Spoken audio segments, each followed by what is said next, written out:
Ja, grüß euch benannt und einen Sackrischgurner. Jetzt Kasperl. Leute, ich habe gerade eure Kommentare von meinem Video von gestern gelesen und ich war amüsiert. Ne? Und am meisten hat mich geflasht, von wegen irgendjemand hat geschrieben, ja, ich war schon mal im Swingerclub, war ganz nett. So ein nicer Kommentar. Hat mich jetzt, hat mich abgeholt. Auf jeden Fall, aber es klang so nebensächlich. Ja, aber ganz nett. Keine Ahnung, wie wenn, ich hab's ihm drunter geschrieben, wie wenn er gerade irgendeinen durchschnittlichen Film auf Netflix gesehen hätte. Oh, hast den neuen Sohn zu Film gesehen und? Ja, passt schon. Hätte ich gesagt gehabt. Ja, Leute, ja, Videos ab 18, wundern tut's keinen. Ich weiß nicht, wie es jetzt hier noch weitergeht mit der Polska Bärchen-Geschichte. Das nächste Ding heißt schon wieder Sexsprechende inklusive FaceTime vom 6.7.2021, Part 1 von 2, geht 40 Minuten, der Bums. Dementsprechend, der mit lang umeinander, hockt euch her, sagen wir mir, reißt's euch eine Häube auf. Mir ging einer in rein. Hi. Tut mir leid, dass es jetzt etwas länger gedauert hat. Huch, das ist ein bisschen laut.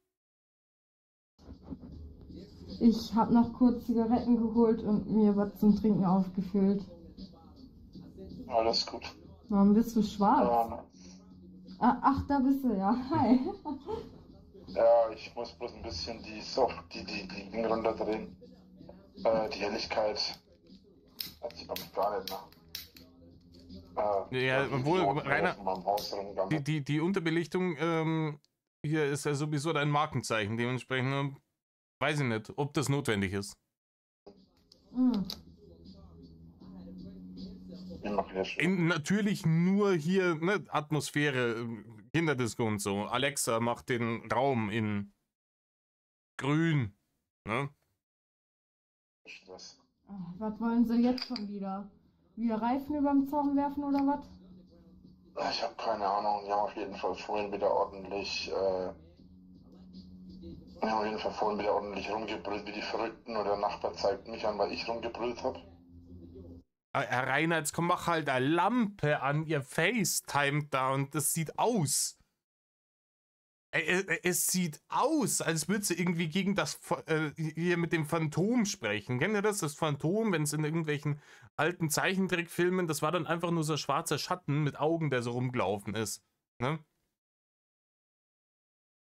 Reini. Ne?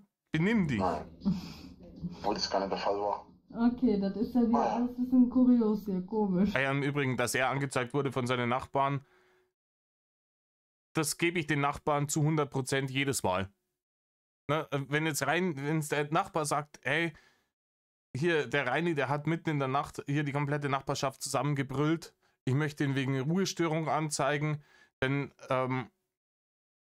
bin ich sofort auf der Seite des Nachbarn. Aber ohne drüber nachzudenken, wir kennen ihn, wir wissen, wie er ist, wir wissen, wie er sich da aufgeführt hat.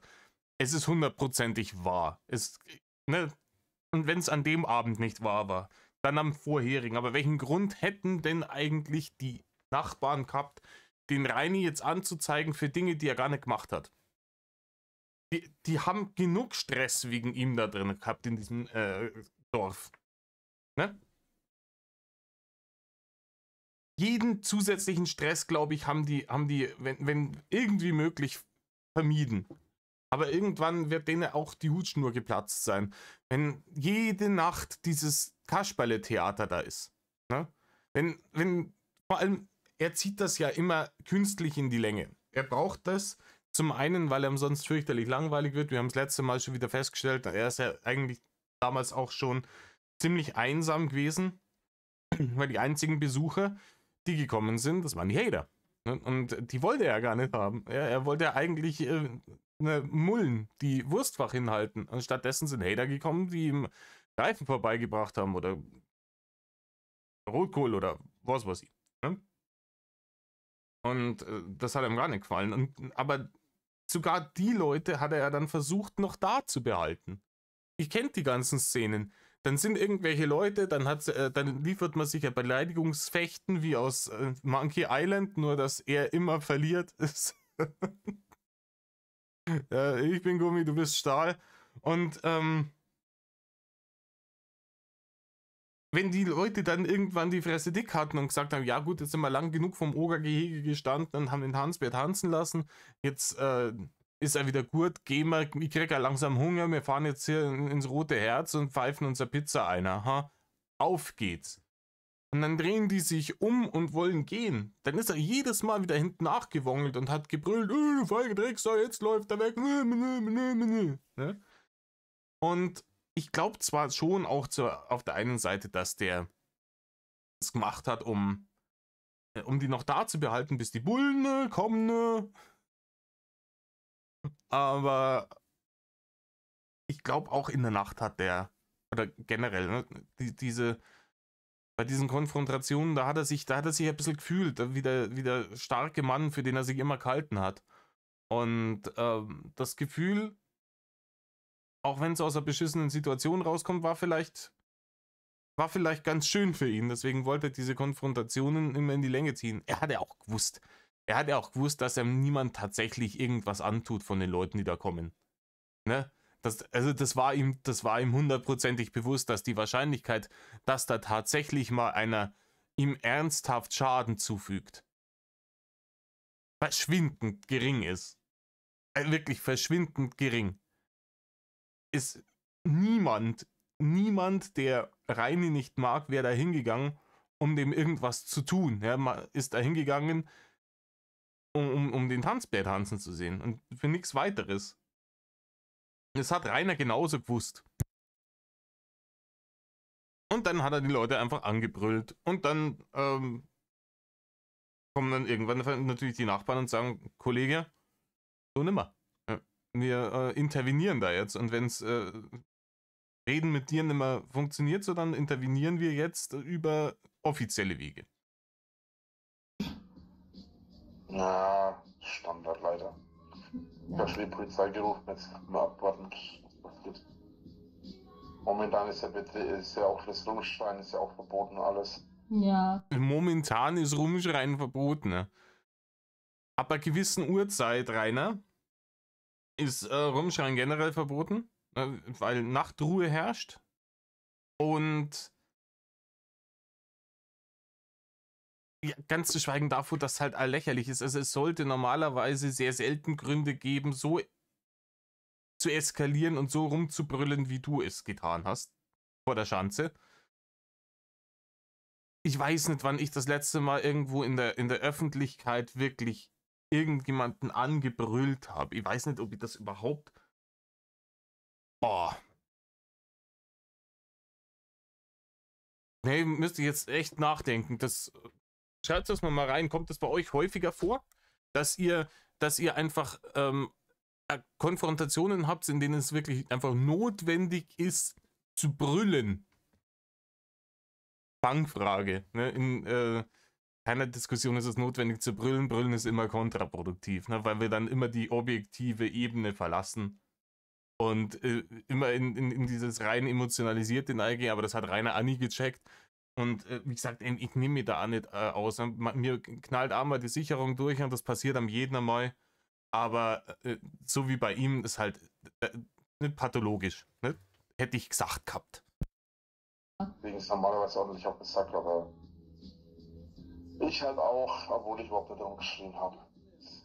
Ja, er hat nicht rumgeschrien, er hat den ganzen Tag nur nichts gegessen. Wir wissen, Memberberries, ne? Halt, die wollen mir alle auf die Nerven gehen. Ja, das ist auch geil. Das ist auch geil. Das ist der klassische Rainer. Ich hab ein Verhalten an den Tag gelegt, jetzt muss ich mit den Konsequenzen dieses Verhaltens leben, beziehungsweise ich werde mit diesen konfrontiert. Und anstatt, dass ich Selbstreflexion betreibe und mir denke so, habe ich da jetzt was falsch gemacht? Der Gedanke kommt gar nicht. Der erste Gedanke ist, Ja, die nerven mich halt alle. Die wollen mir halt alle nur auf den Sack gehen. Ich bin ja nicht derjenige.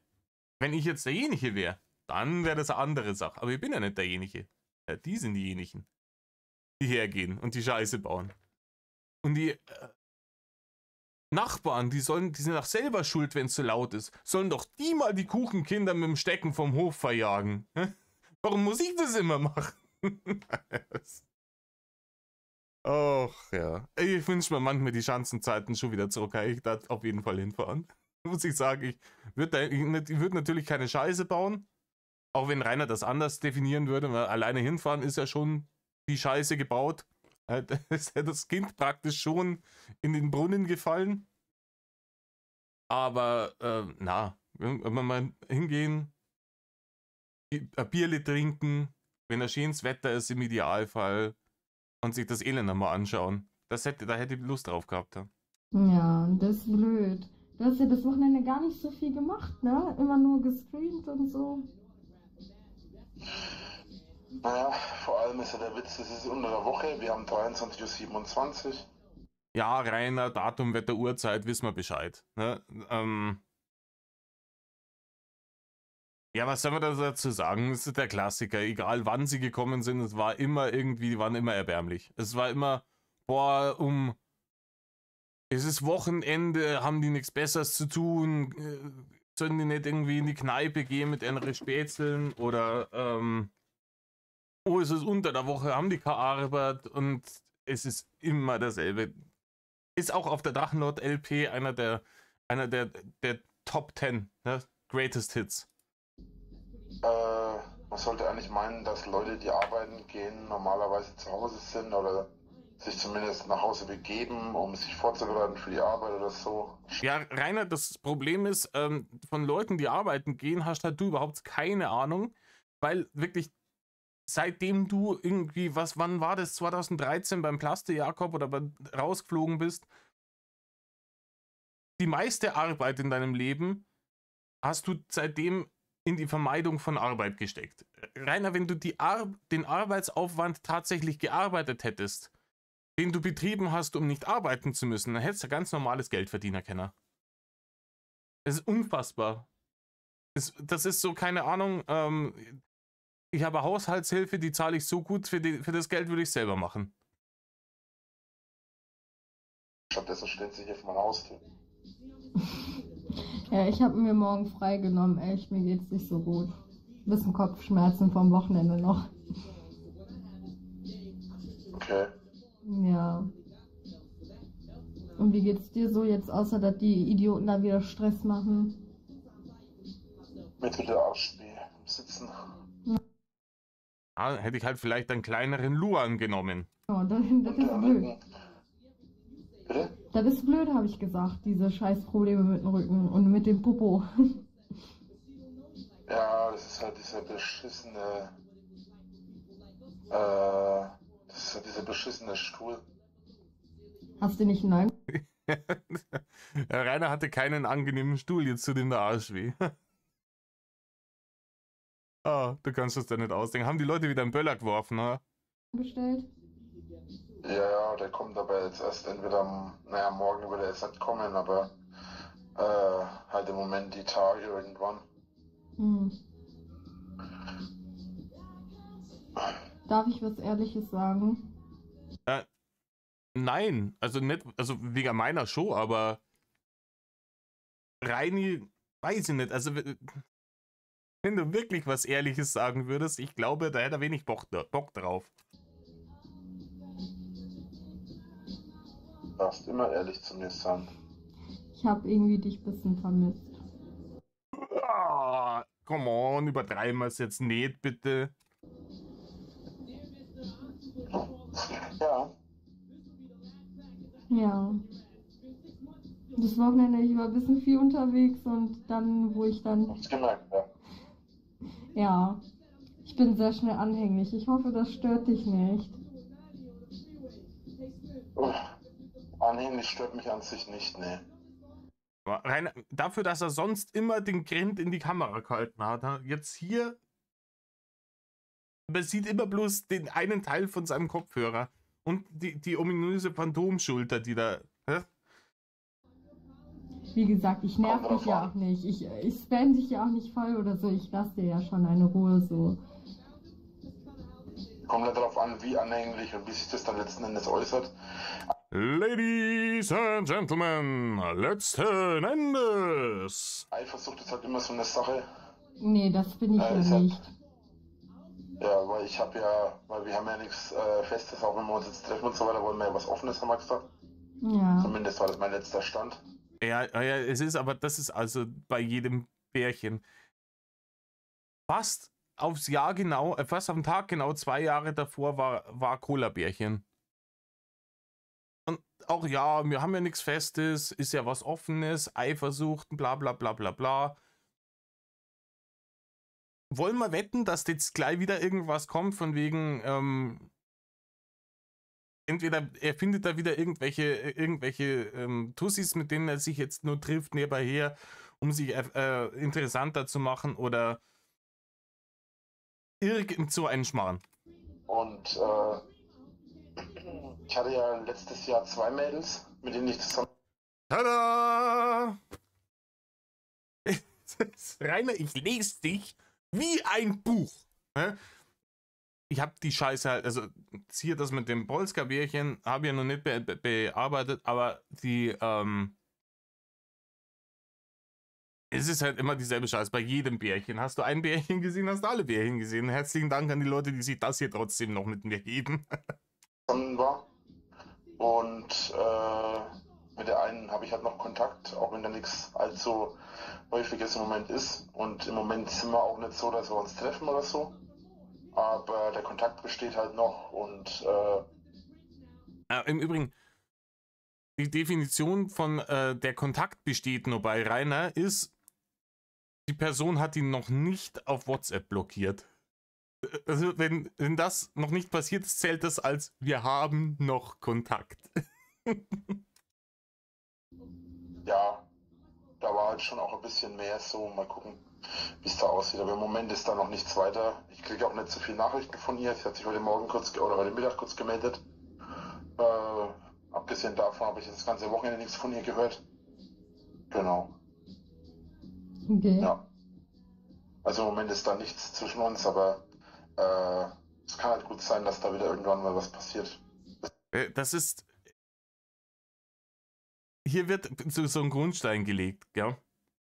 Das ist dieses, ja, wir wollen ja was Lockeres, was Offenes.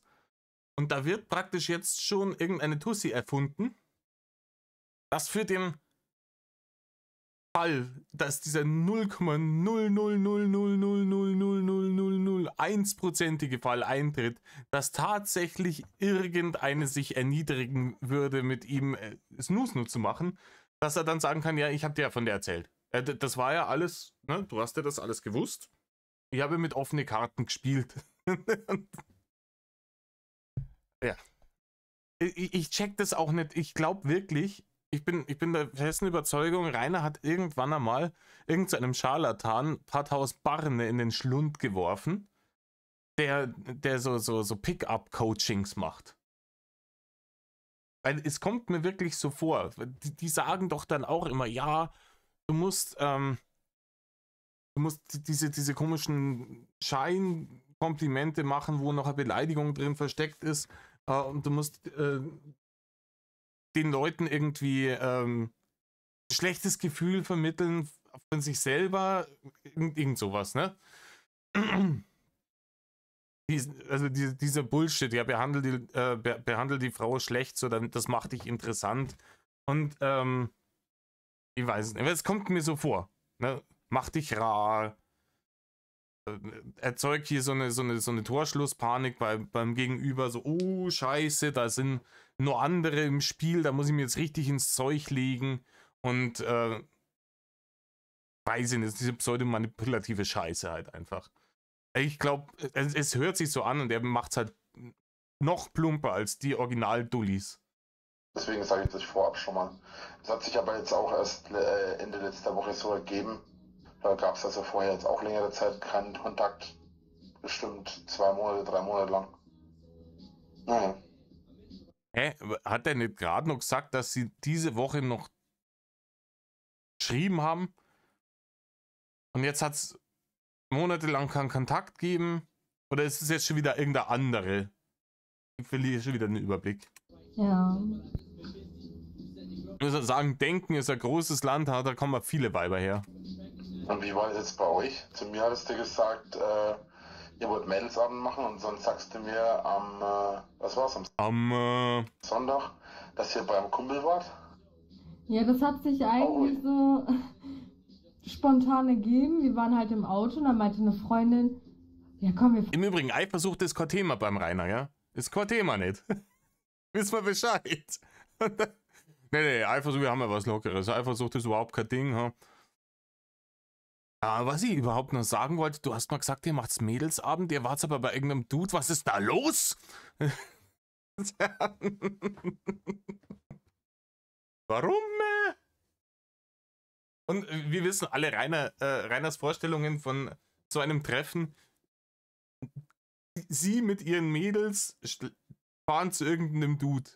Dann läuft beim Rainer schon wieder irgendein PH-Film im Kopf ab. Ne? Da geht's Kopfkino an und das Kopfkino ist immer ein Schmuddelkino bei ihm. Und dann hat er sich gedacht, oh, nee. Rudelbums.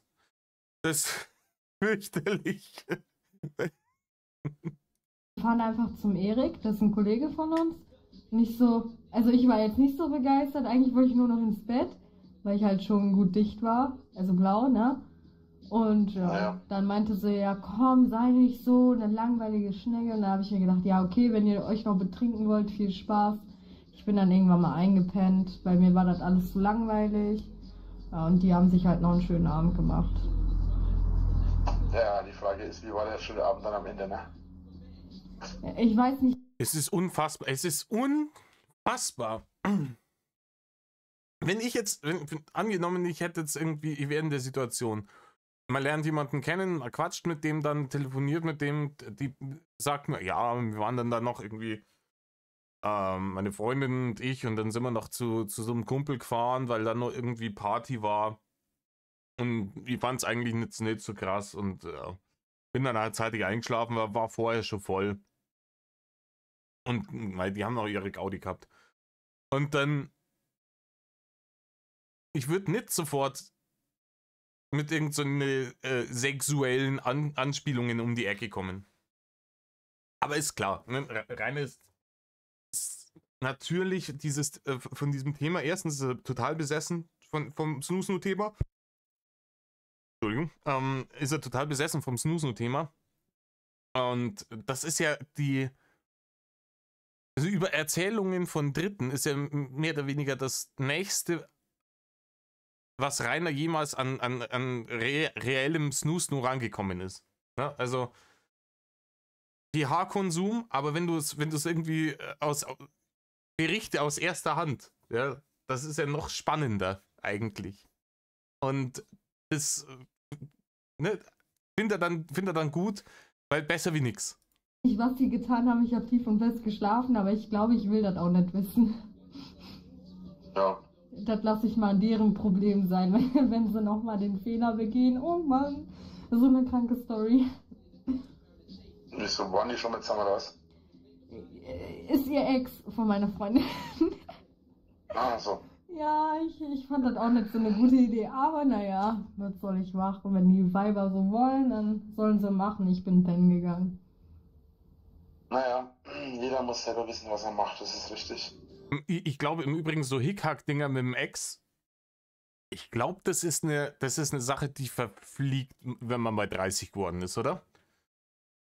Ey, ich hab das in meinen Teenager-Zeiten gehabt und in meinen frühen 20ern auch noch, dass auch nach stellenweise längeren Beziehungspausen dann wieder was gekommen ist mit einer Ex. Also, man hat sich dann im Leben nimmer. Ey, im Leben nimmer. Irgendwann weiß man, was man will, oder? Also, spätestens seitdem ich 30 war. Wenn eine Beziehung zu Ende war, war die zu Ende. Fertig. Dann bin ich auch zu der Person nimmer zum Saufen gefahren, wie die jetzt. Entschuldigung. Ich bin ein bisschen heiser. Aber ey, heute ist sowieso Shit. Ist ein Shit-Tag. Und heute in der Früh, steh auf, nimm mal die Zahnseide in die Hand, geh hinten rein, reiß mit der Zahnseide die halbe Füllung aus dem Zahn. Geil. Jetzt darf ich die nächsten Wochen mit einem offenen Zahn rumlaufen, weil ihr kennt es, wenn man beim Zahnarzt anruft. Ja, ich weiß nicht, keine Ahnung, ich muss mal kurz auf den Maya-Kalender schauen, wann die Welt untergeht, dass wir einen Termin geben können. Fuck. Nee, kurzer Rant. Und jetzt habe ich keine Ahnung, aber wir ziehen das durch. Es ist Wochenende. Ja. Und Alexa, stell den Timer 5 Minuten. Ab jetzt. Warum stellst du extra Timer, wenn du eine Kippe rauchst?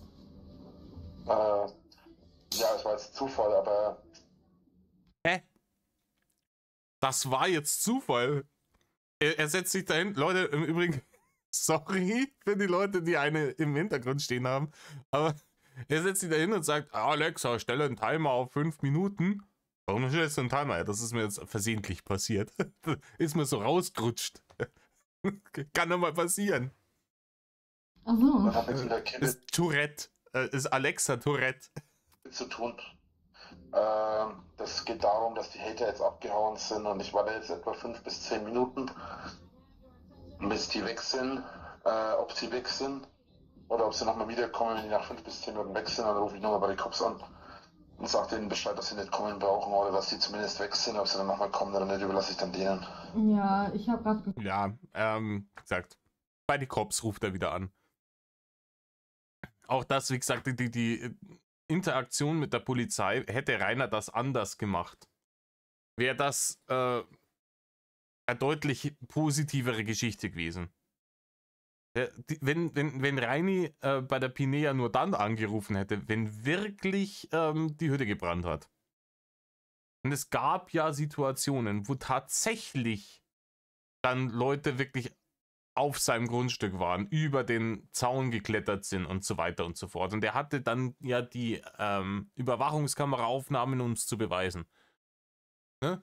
Das im Auge behalten, Bullen anrufen und sagen, hey, hier geistert einer wirklich hier über meinen Hof. Der versucht in mein Haus einzudringen. Ich habe mir jetzt da barrikadiert, bitte kommt's vorbei. Dann wären die mit Blaulicht angeschossen gekommen. Und wären 10 Minuten später da, hatten den Eibackelt fertig. Wenn ich aber der Junge bin, der immer Wölfe ruft und einfach 20 Mal am Tag bei denen anruft, es sind schon wieder 10, 20, 25, 300 Leute vor meiner Haustür und Fackeln und Mistgabeln, das ganze Programm jedes Mal und die kommen jedes Mal dahin und ist keine Sau da. Oder stehen 2 Kuchenkinder draußen auf der Straße, rauchen Zigaretten und trinken ein Bier. Ja, dann denken sich die sich auch irgendwann, weißt du, was du uns kannst. Ha? Du kannst uns einmal ganz gespeidig an den Buckel runterrutschen. Und wenn du drunten bist, kannst du einen Schuh aufblasen. Guck, wir haben 23:32 Uhr. Wie gesagt, die Leute haben alle keine Beschäftigung anscheinend. Denen geht's zu gut. Denen ist alles allen langweilig. Ja, das glaube ich auch. Ja, Junge, in der Woche. Ich würde es verstehen, wenn man sich frei nimmt, aber trotzdem würde ich da nicht irgendwie zu irgendjemandem hinfahren, um den zu schikanieren oder so. In der Nacht. So ist die Welt eben. Ja. Hauptsache verrückt. Ach. Und wenn man darauf nicht eingeht, dann hören so schneller auf, als man gucken kann. Ist so. Das ist der Punkt. Ne? Aber ich bin gerade auch abgelenkt, weil im Hintergrund Ding läuft. Ha? Es läuft die ganze Zeit Eminem. Ich höre gerne Eminem, aber ich bin ja verwirrt, ne? Das kein Metal ist. Not. So. Nee. Echt? Sind Wenn man sie. nicht drauf eingeht, dann stehen sie vor meiner Haustür und fangen an, am Tor rumzureißen. Wenn man dann weiterhin nicht drauf eingeht, fangen sie an, übers Tor zu klettern. Nee. Rainer, hast du es ausprobiert? Die Antwort lautet nein. Rainer, du hast es nicht ausprobiert, weil du immer irgendwas gemacht hast. Und ja, wie gesagt, wenn tatsächlich die 1, 2 Leute, die dann tatsächlich da über den Zaun klettern, dann ist es auch angebracht irgendwie, ne? Call to Action. Aber dass hier Rainer der Prophet wieder ist, der da genau sagen kann, ja, ich muss ja jetzt eskalieren, weil dann wird genau das passieren, wenn ich es nicht mache. Das ist halt rechtlich auch schwierig und das müsst ihr doch auch irgendwann gecheckt haben, dass er zum Beispiel mit dieser Pfefferspray-Geschichte wegen gefährlicher Körperverletzung verurteilt wurde, weil man ihm gesagt hat, Herr Winkler, Sie können nicht einfach präventiv Leute mit Pfefferspray ansprühen und dann behaupten, Sie hätten genau gewusst, was passieren würde, wenn Sie das nicht tun. Ne? In dem Fall sind halt Sie derjenige, der hergegangen ist und die Scheiße gebaut hat und das war Kanute und deswegen sind Sie jetzt verurteilt wegen gefährlicher Körperverletzung. Punkt aus.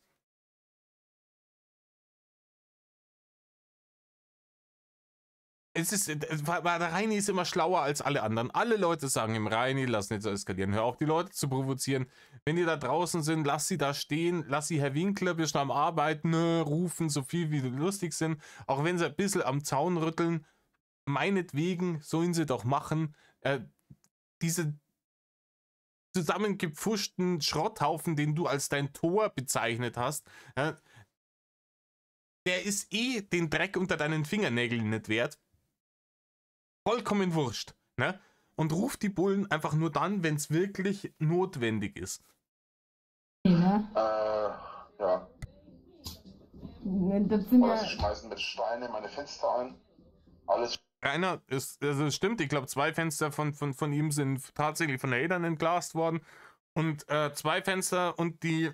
Waren es 2 Fenster? Ich glaube 2 Fenster und die Terrassentür oben, die oben auf diese Dachterrasse da rausgegangen wäre, die hat er selber zermettelt. Ne?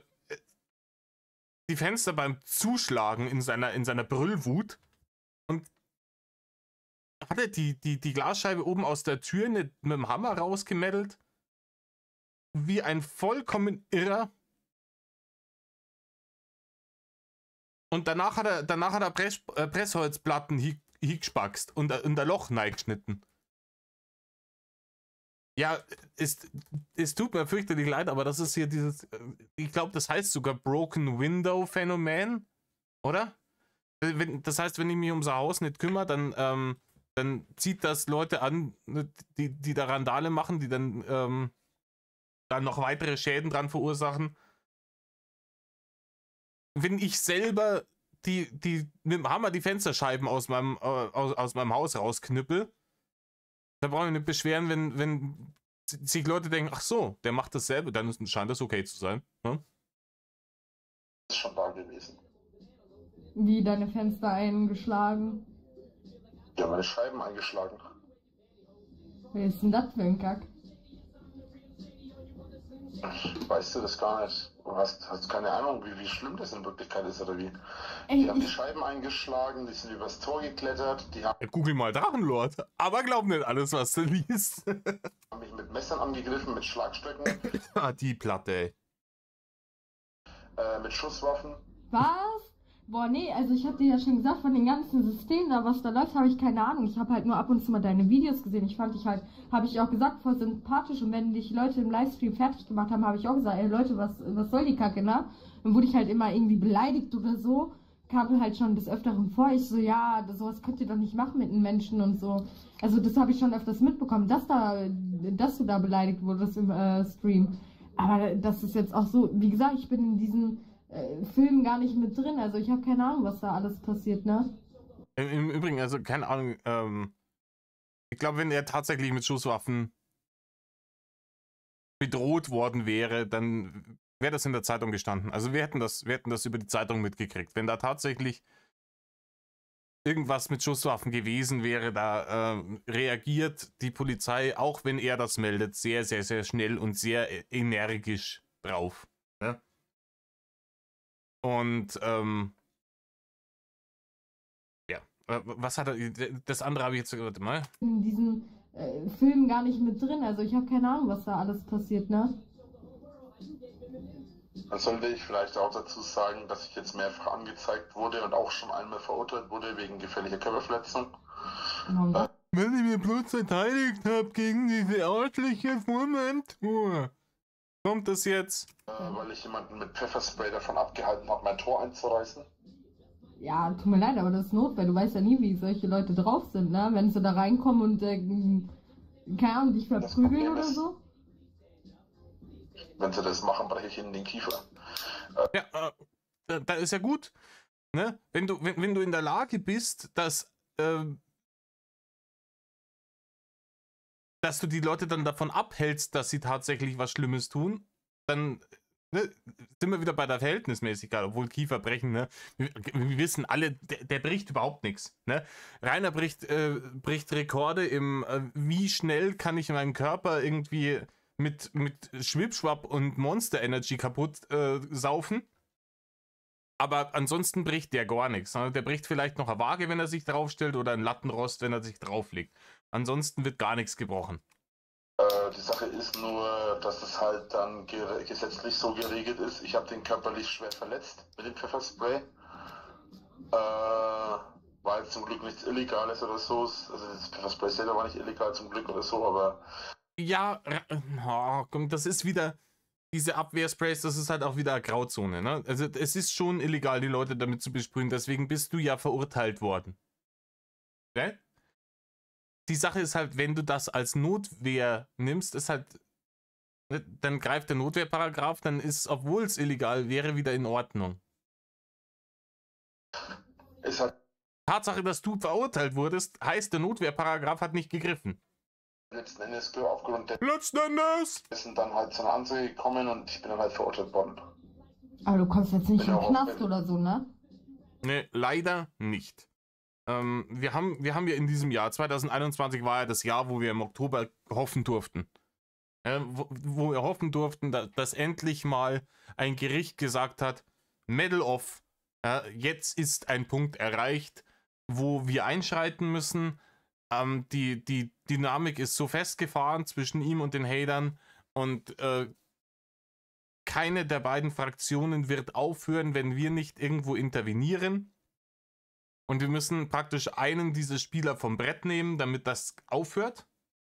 Und da die Hater viele sind und Reini einer und maßgeblich dafür verantwortlich, dass die Situation so geworden ist, wie sie war, nehmen wir den raus. Ja, den Typ, der die ganze Zeit gefährliche Körperverletzung begeht, obwohl er eine Woche vorher Bewährung gekriegt hat. Für eine Verurteilung. Wegen gefährlicher Körperverletzung. Dann geht er jetzt in den Knast, weil er ja offensichtlich nicht die Bewährung eingehalten hat, weil er ein Bewährungsversager ist. An dem Begriff hat sie ja Reini auch fürchterlich aufgehangen an dem Tag nach dem Prozess da im Oktober 21. Ne? Oh, die haben mich als Bewährungsversager betitelt. Ja, Rainer hat sich an diesem Versager aufgehangen. Also ich glaube, der hat gar nicht gecheckt, was der Begriff überhaupt bedeutet. Ich glaube, der hat gedacht, oh, die beleidigt mich ja. Die sagte, ich bin ein Versager. Ich meine, das wäre auch wahr gewesen, aber es ging halt um die spezielle Situation in der Bewährung. Und er hat halt seine Bewährung versagt, weil wir wissen, es ist unfassbar, wir wissen, seine sogenannten Bewährungsauflagen, die hat er alle nicht erfüllt. Ja, alle nicht erfüllt. Die Dingzahlen kann er jetzt gerade nicht. Hat er keine Kohle, muss übers P-Konto laufen. Die Sozialstunden abarbeiten. Aber das geht leider überhaupt nicht, weil es nimmt ihn ja keiner. Er hat ja so sehr versucht, irgendwo unterzukommen. Und was war noch? Kohle zahlen. Ach ja, das Anti-Aggressionstraining, das kann er leider nicht machen, weil er hat momentan kein Auto. Er kann sich auch kein neues leisten. Wie soll er denn da hinkommen? Ja, scheiße gelaufen. Aber er gelobt Besserung. Also er wird jetzt in Zukunft niemanden mehr irgendwie mit irgendwelchen Dingen angreifen und schwer verletzen. Ganz großes Indianerstaffel-Ehrenwort. Und eine Woche später hat er dann dem komischen Dulli die Taschenlampe über die Nuss gezogen. So viel zu dem Thema. Bitte? Du kommst jetzt nicht im Knast oder so, ne? Deswegen nicht. Ich bin auf Bewährung. Deswegen nicht. Wegen andere Sachen vielleicht. 2 Jahre gewesen. Beziehungsweise im September wären jetzt die 2 Jahre rum. Aber Immerhin die Katze, die da plärt, ausnahmsweise nicht meine, ist anscheinend die Katze hier vom Polska-Bärchen. das ist jetzt aufgehoben. Ich hoffe einfach, dass es nicht eine Katze ist, die bei Rainer in der Schanze war. Aber ich glaube, Katzen in der Umgebung, die waren schon schlau genug, dass er um das Albtraumhaus einen großen Bogen gemacht haben. weil ich schon wieder angezeigt wurde wegen gefährlicher Körperverletzung. Und da war bereits die Verhandlung im April. Ja. Die ist aber vertagt worden, weil Die Verhandlung da im April, war das die, in der ihm nahegelegt wurde, entweder seinen YouTube-Kanal stillzulegen für 2 Jahre oder etwas an seiner Wohnsituation zu ändern. Ich glaube, das war die im April 21. Nach der Reini dann gesagt hat, ja, dann so ein YouTube-Kanal, der ist ja schon in Stein gemeißelt und der sorgt dafür, dass ich ohne wirklichen Arbeitsaufwand da Barne krieg. So ein Haus ist ja nur ein Haus. Hochgeschissen. Hurra, die Gams. Wir ziehen aus. Großartige Entscheidung, Rainer. ich dieses Mal, anders als damals, habe ich dieses Mal gesagt, ich sehe das nicht ein. Ja. Und ja, ich bekenne mich nicht schuldig, weil hätte ich mich schuldig bekannt, hätte ich nochmal Bewährung bekommen, hätte also nicht in den Knast gemüsst, aber unter der Bedingung, dass ich meinen YouTube-Kanal für mindestens 2 oder 3 Jahre stilllege. Ah ja, genau. Ne? Er sagt es jetzt selber. Was natürlich dann automatisch eine komplette finanzielle Krise zur Folge hätte für mein Leben. Nein. Rainer, nein. Du übersiehst die Alternativen. Ne? Klar, wenn du einfach den YouTube-Kanal still machst und nichts tust, dir keinen Job suchst, dann finanzielle Krise. Herzlichen Glückwunsch, Rainer, willkommen in der reellen Welt, in der wir alle leben. Ne? Jeder von uns, der morgens irgendwo um 6, 7 aus dem Haus wongelt, um zur Arbeit zu gehen. Ne? Wir machen das alle nicht, weil es uns so viel Freude bereitet. Also die meisten von uns nicht. Also wir hätten, sagen wir mal, die allermeisten von uns hätten mit unserer Zeit was Besseres zu tun, was uns mehr Spaß machen würde. Und jeder von uns wird lieber irgendwo bis um 8 ausschlafen, dann gemütlich irgendwo brunchen gehen und mittags irgendwie durch die Fußgängerzone flanieren, abends nochmal irgendwie ausgehen. So ein Leben führen, wo man keinerlei Verpflichtungen hat, das Geld trotzdem da ist, aber so funktioniert es halt leider nicht. Also wenn man nicht reich geerbt hat, läuft das so nicht, dann musst du halt so wie 95% der Bevölkerung musst du halt dann in der Früh aufstehen und dann musst du in die Arbeit gehen, dann musst du dir was sagen lassen, dann musst du mal lochen und dann kriegst du am Monatsende da Geld dafür und von dem kannst du dann die Dinge leisten wie ein Haus und wie gesagt ein Dach über dem Kopf, ein Auto oder so, die Dinge, die man halt braucht, was zum Fressen und halt mal Urlaub oder dann irgendwie auch mal schön essen gehen. Ne? Das sind Dinge, die man sich erarbeiten muss und wenn der YouTube-Kanal halt nicht mehr dafür da ist, Barne aufs Drachenkonto zu spülen, dann wäre halt Lohnarbeit angesagt gewesen. Aber ganz ehrlich, damals hat er eher von TikTok noch nichts gehört anscheinend. Ich glaube, der hat erst dann später angefangen, auch mal so auf TikTok Sachen zu machen. Aber die waren ihm ja, das war ihm ja wurscht. Ne? Solange der YouTube-Kanal noch aktiv war, war ja TikTok nicht so wirklich die Plattform der Wahl. Wenn er jetzt nicht ganz so hageldumm gewesen wäre, hätte er gesagt, ja, nee, komm, ich leg den YouTube-Kanal still. Für 2 Jahre haben wir gesagt, easy kriege ich nochmal Bewährung. Gut. Und dann hätte er zu Hause angefangen, 2 Jahre über Digidoggy zu streamen, ne? Und dann nach 2 Jahren wieder den YouTube-Kanal reaktivieren. Das hätte er machen können. Ja, er hätte die ausgedribbelt, die Leute, vom Gericht und von der Gemeinde. Aber da ist er mal wieder über die eigenen fetten Wasserfüße gestolpert. Weil ich halt dadurch mein Geld verdiene und ohne das halt keine finanzielle Sicherheit habe und keine finanzielle Möglichkeit. Du beziehst darüber Geld. Ne? Du hast keinen einzigen Cent von der Scheiße, die du jemals irgendwie, sei es über YouTube, YouNow, TikTok oder sonst irgendwelche Kanäle, Kick, was es nicht alles war, Tippi, nicht einen Cent von der Scheiße hast du verdient. Ne? Du hast es bekommen. Ich kann halt einfach mal 2 Jahre sagen, okay, ich mache jetzt 2 Jahre meinen Beruf nicht und lebe 2 Jahre lang auf Hartz IV. Dann ist nur eine Frage der Zeit, bis ich mein Haus verkaufe und bis ich bis ich mein Haus verkaufen muss und bis Es ist wirklich, es ist die Auswahl, Auswahlmöglichkeiten sind YouTube oder Harz. Was anderes geht ihm überhaupt nicht in den Ogerschädel rein. Und da sind wir wieder an dem Punkt, was ich am Anfang vom Video gesagt habe. Wenn Rainer den Arbeitsaufwand, den er betrieben hat, um Arbeit zu vermeiden, tatsächlich in Arbeit gesteckt hätte, hätte er davon relativ gemütlich über die Runden kommen können. Ne? ich dann halt in der Wohnung ziehe und dann hinterher in dieser Ranzwohnung dann wahrscheinlich Selbstmord begehe, weil ich dann ein für alle Mal depressionstechnisch am Arsch bin.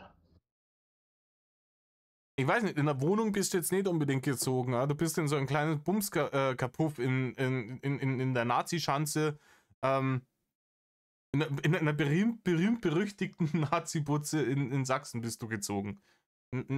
Über lange Umwege. Von Ranger über Frankengamer, über Zarenstein, Plauen in der Bude von deinem bärtigen kleinkriminellen Zuhälter. Ich weiß nicht, sitzt der jetzt eigentlich in Zwischenzeit im Knast? Hat da jemand IQ? Ist da jemand aktuell? Was jetzt mit dem ist? Ist der jetzt im Knast, weil er den Kiddies da am Meckes die Personalausweise abgenommen hat wegen Rainer? Das würde mich jetzt echt interessieren, weil der ist doch verurteilt worden irgendwann im Laufe des Jahres zu Knast.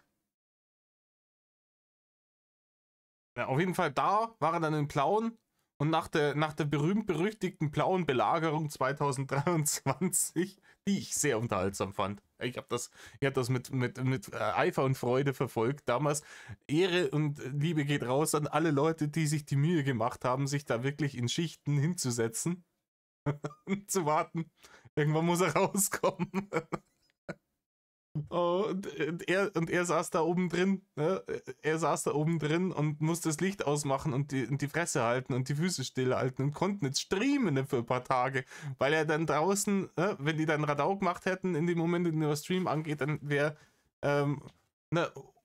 Oger-Standort confirmed gewesen. Schwierige Situation. Ich habe es sehr gefeiert. Und danach war natürlich in Ding.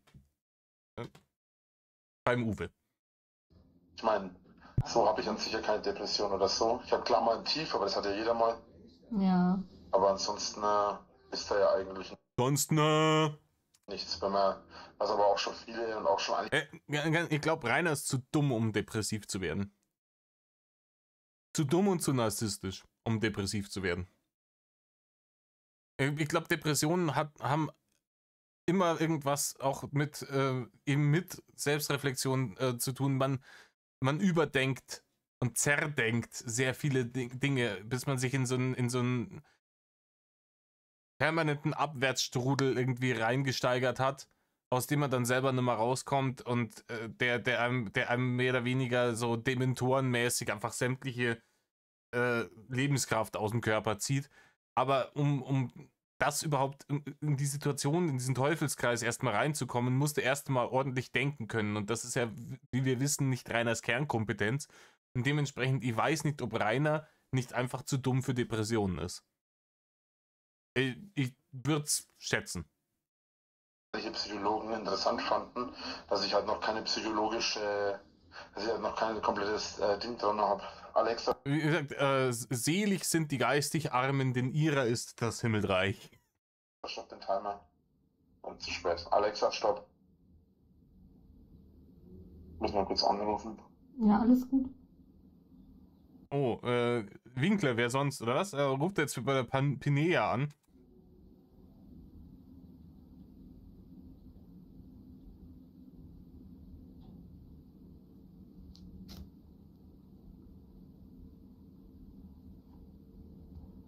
Ja, hier ist schon der Winkler, hallo. Ja, hier ist schon wieder Winkler.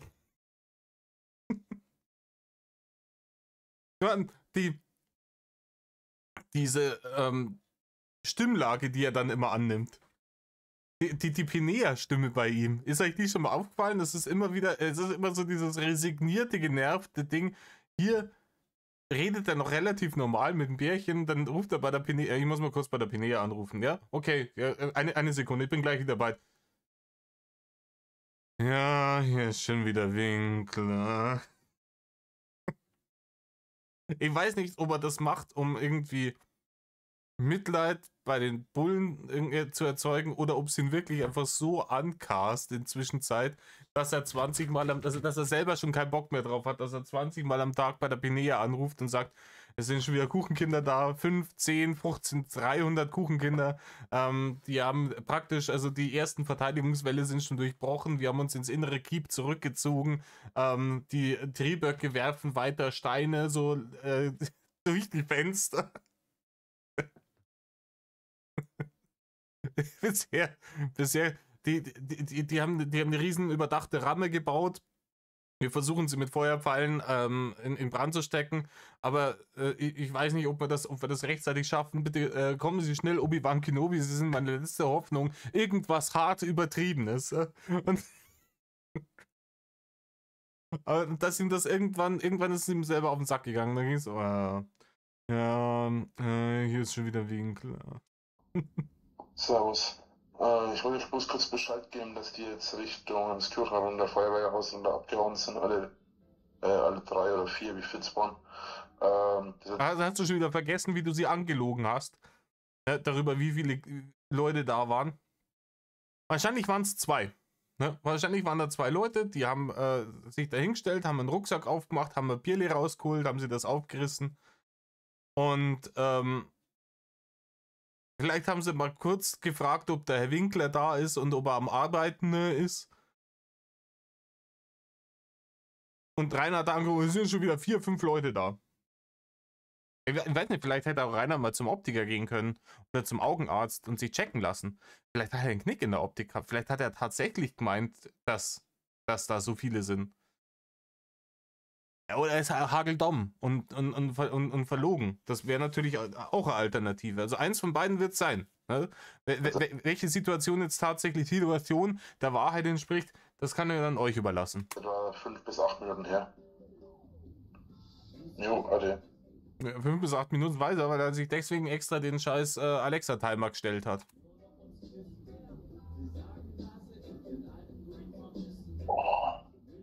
Boah, ist das nicht stressig, jedes Mal bei der Polizei anzurufen wegen solchen Idioten? Doch, natürlich. Am stressigsten ist, wenn man immer nochmal anrufen muss, weil sie weg sind. Und dann 5 Sekunden später stehen da wieder welche da, musst wieder anrufen, es sind wieder welche da. Ja, du hättest das erste Anrufen schon sparen können, dann wäre es überhaupt nicht stressig geworden, Rainer. Ja, wie gesagt, es ist ja auch, ich krieg das ja immer mit, wenn du mit Außenstehenden redest, die kein IQ im Game haben. Und dann an die kommt dann nur die Info, oder sind Leute hingekommen, weil die haben Fenster eingeschmissen, die haben Böller geworfen und dass diese Vorkommnisse unter 1% der Besucher waren, die wirklich so krasse Sachen gemacht haben, die auch nicht in Ordnung sind. Und wie gesagt, die riesige Bombe, die sie dann ausgeschmaßt haben, hier anscheinend von einem professionellen Feuerwerk, so eine Kugelbombe. Das Ding, das hätte richtig ins Auge gehen können. Das war tatsächlich, also das war eine Winkler-eske Situation.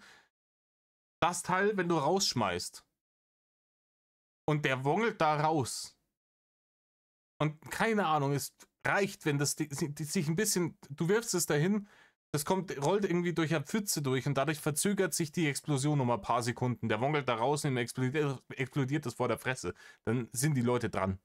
Dann sind die dran. Warum? Weil sie dem dicken Deppen auf seinen verschimmelten Hof in Hinterpfuideifel im fränkischen Arsch so eine Bombe hinausgeschmissen haben.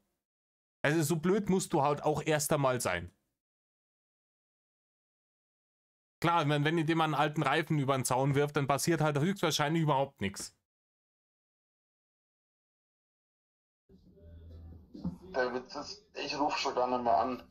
Nein, das ist gelogen, du hast 20 Mal am Tag da angerufen. Wenn welche herkommen. Ich rufe nur an, wenn die halt hier ständig Stress machen. Ja, wenn sie Aber da heute war noch, stehen. Rainer, du hast doch am Anfang im letzten Gespräch hast du gesagt, dass du immer ehrlich bist und sie nicht anlügst. Warum lügst du sie jetzt schon wieder an? des Tages so viel Scheiße. Ja, wenn sie da jetzt nur stehen und dein Haus begutachten, dann kannst du jetzt auch nicht viel machen. Aber wenn sie wirklich anfangen, allein ein Tor rumzurütteln, dann geht das auch völlig zu weit. Also, es geht nicht. Echt. Fällt mir gerade noch was ein. Ja. Ich muss noch kurz meinen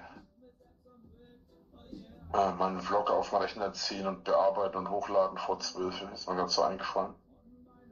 Ja, so. Auf den Rechner ziehen, bearbeiten und hochladen. Ich kann euch sagen, was die Bearbeitung ist. Ja? Der nimmt die Speicherkarte aus seiner Cam, tut die in den Rechner rein, Copy-Paste, geht auf YouTube, Video erstellen, hochladen, fertig. Harte Arbeit. Richtig harte Arbeit. Und das für einen Vlog. Wir kennen alle Reiners Vlogs. Ja, Metal-Leute, ja, war jetzt gerade irgendwie duschen. Vielleicht sieht man das nur, weil ich nasse Haare habe. Und es waren wieder Idioten vorm Tor. Und Datum der Uhrzeit. Und ja, hier Barne bitte, Meloff. Ja, harte Arbeit. Es ist wirklich harte Arbeit. Ich kann es nicht verstehen, wie er das so lange ausgehalten hat. Ich wäre ja zerbrochen an diesem fürchterlichen Stress, den er sich da immer gemacht hat. Rendern und hochladen, das sind. Puh, ist das aber Arbeit, ne? Solange ich dabei nicht störe, also. Nee, der Vlog wird ja nicht groß geschnitten. Ich schneide nur am Anfang und am Ende ein bisschen und mache eine Einblendung und das war's eigentlich auch. Ja, ich habe von solchen, wie gesagt, technischen Sachen keine Ahnung, echt. Das ist an sich kein Problem. So, Und was erzählst du so im Vlog? Also ich habe von sowas keine Ahnung. meistens so, was der Tag gebracht hat, was ich gemacht habe. Ja. Im gestrigen Vlog zum Beispiel habe ich, oder ja doch im gestrigen Vlog habe ich zum Beispiel gezeigt, was ich am Samstag gemacht habe und was gestern so war. Da habe ich am Samstag habe ich die Garage ein bisschen aufgeräumt. Ah, das war ein sehr erfolgreiches Unterfangen, ne? Die Garage aufräumen.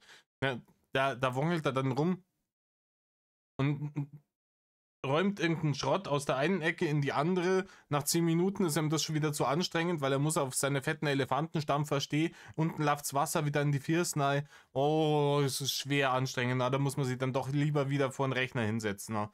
Und da wegen 5 gegen Willi zur Entspannung und danach daddeln und Leute im Internet beleidigen. Harte Arbeit. Krasser Tag einfach, Rainer. Ganz krasser Tag. Und sauber gemacht und so weiter. Und das habe ich jetzt heute nicht geschafft, weil ich heute den Tag über unterwegs war. Aber abends habe ich dann, aber morgen habe ich jetzt dann vor, da weiterzumachen. Garage auszuräumen, hinten alles schön sauber zu machen, schön Zeug rausräumen, schön alles sauber machen, die Regale rauskehren, die Werkzeuge mal sauber machen, fetten. Ja, wir merken hier gerade, Rainer hätte schon gewusst, was man hätte machen müssen, damit die Schanze irgendwie aussieht wie ein von zivilisierten Menschen bewohnter Ort. Und der hat sich aktiv dagegen entschieden. Er weiß ja, was zu tun ist eigentlich. Ja, vielleicht auch einmal irgendwie Rasen mähen, ne, dass nicht irgendwann das Gras so hoch wächst wie hier bei Game of Thrones in der Dothraki Sea, wo man schon nichts mehr sieht. Vielleicht wäre das eine Maßnahme gewesen. Oder du, ja, mal Unkraut jäten oder sowas. Du hast ja auf die Bettliste auch so einen komischen Unkraut-Wegflammer. Das wäre dann nicht einmal mehr harte Arbeit gewesen. Ne? Da hättest bloß mit dem Ding da drüber gehen müssen und das Unkraut wegflammen. Das hätte eine Zeit lang gedauert, weil der Hof relativ groß war, aber du hast ja alle Zeit der Welt, weil du ja offensichtlich arbeitslos bist. Und dein Arbeitspensum, um deine Barne in Anführungsstrichen zu verdienen, daraus bestanden hat, dich eine Viertelstunde vor die Camp zu stellen, die Leute anzulügen darüber, was du Interessantes gemacht hast an dem Tag und den Bums dann ungeschnitten hochzuladen. Hättest du jetzt tatsächlich einfach den halben Tag einmal damit verbracht, das zu tun, was du gerade da aufzählst, um die Schanze wieder in einen bewohnbaren Ort zu verwandeln, dann hättest auch was gehabt, um den Leuten zu erzählen. Dann hätte es rumgehen können. Im Übrigen, ich habe heute, jetzt ist 6 Uhr auf die Nacht. Ich zeige euch jetzt mal, was ich heute gemacht habe. Dann gehst du mit der Cam über den Hof. Und dann filmst du nicht in dein kreisliches Gesicht, sondern dann filmst du dahin, was du... Hier, da war vielleicht vorher, nachher Video machen. Großartige Idee. Zusammenschneiden. Ne? Ja, vorher drüber gehen und das dann jeweils zusammenschneiden. Vorher hat es so ausgesehen. Dann habe ich das gemacht. Sich filmen beim Videos machst. Jetzt schaut es so aus. Bitte sehr. Das wäre Content gewesen. Die Leute hätten sich das angeschaut und die hätten es nicht einmal irgendwie kritisieren können, weil es Content gewesen wäre. Was macht Rainer? Ja, wir haben uns einen Vlog aufgenommen, 10 Minuten, ist nicht viel passiert und dann erzähle ich jetzt hier kurz drüber, was eigentlich gemacht gehört, was er nie gemacht hat und danach setzt er sich hin und spielt Power Wash Simulator, wo er ein Haus digital in einem Computerspiel sauber macht, anstatt dass er es bei sich macht. Und dann ist es ein Let's Play, für das er wieder Geld haben will. Ja, ganz, wie dumm kann man eigentlich noch werden? Der hätte tatsächlich aus dem Saubermachen und Aufräumen und Renovieren von seinem Haus und von seinem Hof im Rahmen seiner bescheidenen Möglichkeiten hätte er Content machen können. Die Leute hätten sich das angeschaut und ich wette was, auch vor allem Leute, die halt sachlich an die ganze Sache rangehen. Aber auch ich hätte ihm mal Props gegeben, aber so ein Ufi, der hätte ein Video gemacht und hätte gesagt, hey, weißt du was? Gut, das war 2021, da war Ufis Kanal noch nicht da und meiner auch noch nicht. Aber da hätten Leute, die von damals halt, hätten dann sicher einige gesagt, hey, Respekt, Rainer. Erstens, du hast tatsächlich was gemacht. Das schaut jetzt besser aus als vorher. Du hast daraus einen anständigen Content gemacht. Dein Content bestand nicht daraus, einfach nur möglichst Arbeit vermeiden, einen Hater beleidigen und provozieren. Props. Weiter so. Aber Problem ist Arbeit. Also wenn er das gewollt hätte, dass er da Unkraut jätet und aufräumt, sauber macht, irgendwelche Rasen mäht, irgendwelche Arbeiten ums Haus rum macht, wenn er das gewollt hätte, dann hätte er gleich arbeiten gehen können. Da hätte er gleich wieder bei der Zeitarbeitsfirma anrufen können und sagen, hey, wisst ihr was, gibt's mir irgendeinen Dulli-Job, wo ich Unkraut aus irgendwelche Pflastersteinritzen rausrupfen darf. Und gibt's mir aber einen Markt dafür. Einwandfrei. Ne? Aber das wollte er nicht. Der Kreis schließt sich wieder zur Arbeitsaufwand, um Arbeit zu vermeiden. Ölen, was dazu gemacht werden muss. Und dann am Ende am Ende halt alles wieder einräumen. Mal überlegen, ob ich ganz am Ende vielleicht hergehe und sogar komplett rauskerche, dass der ganze Boden wieder schneeweiß ist. Mal schauen. Ja, wenn man ja nicht so viel zu tun hat oder so, wenn ja Freizeit. Im Übrigen, wenn du dann nicht ein professionelles Gerät hast, dann ist das auch nicht so, wie es im Powerwash Simulator läuft. Dass du über eine Stelle einmal drüber gehst und dann ist die blitzeblank und glänzt wieder. Ne? Das ist dann auch ein bisschen mehr Aufwand. Ich habe bei mir in der Einfahrt Pflastersteine liegen und da habe ich auch, müsste ich dann nächstes Jahr auch mal wieder machen, habe ich vor 2 Jahren gemacht, bin mit dem Kercher durch und habe die, wenn sich dann halt an den Stellen, wo halt seltener Reifen hinkommt, so Moos bildet und sowas, das musst halt dann rauskerchern. Weil ansonsten wächst da die ganze Einfahrt mit der Scheiße zu und das ist ein mittlerer Albtraum. Ne? Wenn nass wird, ist glitschig, dann haut sich aufs Maul, dann ganz zu schweigen davon, wenn es im Winter zufriert. Das sind halt Sachen, die musst du halt machen. Aber das ist halt nicht so wie beim Powerwash Simulator, dass du da drüber gehst, ja, so mit der Entfernung einmal, jetzt glänzt schön und bist in 5 Minuten fertig. Ne? Da bist halt der Nachmittag beschäftigt damit. Zeit hast, dann kannst du ja wenigstens das machen. Freizeit habe ich keine. Ihr habt mir jetzt hier gleich liegen. Er hat keine Freizeit, hat er gerade gesagt. Er hat gerade gesagt, er hat keine Freizeit. Der Arbeitslose, Arbeitsverweigerer, Vermeider hat keine Freizeit. Haben wir gelacht. Ja, eigentlich bist du sowieso im Auftritt, wenn da diese Affen vor deinen Zaun rumspringen, ne? Das ist ja schon eine Menge Beschäftigung. Ja, und das ist ja nicht alles. Ich muss ja meine Videos machen, meine Streams muss ich machen. Habe ja heute auch 2,25 Stunden ungefähr gestreamt. Meinen Vlog habe ich gemacht. Im Übrigen, dieser Stream, man hat es ja nicht umsonst die Pflichtstunde genannt. Und ich weiß nicht, 2,25 Stunden kann ich nicht sagen. Müsste ich rausfinden an dem Tag. Ist es mir jetzt nicht wert. Aber ich habe 2 Stunden gestreamt und eine Viertelstunde einen Vlog aufgenommen. Das harte Arbeit. Ich habe gar keine Zeit. Ich habe gar keine Zeit für irgendwas. Einfach krass. Reine normale Leute gehen 8, 9 Stunden arbeiten. Jeden Tag. Um sich ihre Brötchen zu verdienen. Und die machen dann danach immer noch was daheim am Haus oder sonst irgendwas. Aber Rainer setzt sie 2 Stunden lang vor die Cam, beleidigt die Leute im Internet und danach macht er den Stream aus und denkt sich, boah krass, ey, das war schon anstrengend, ha?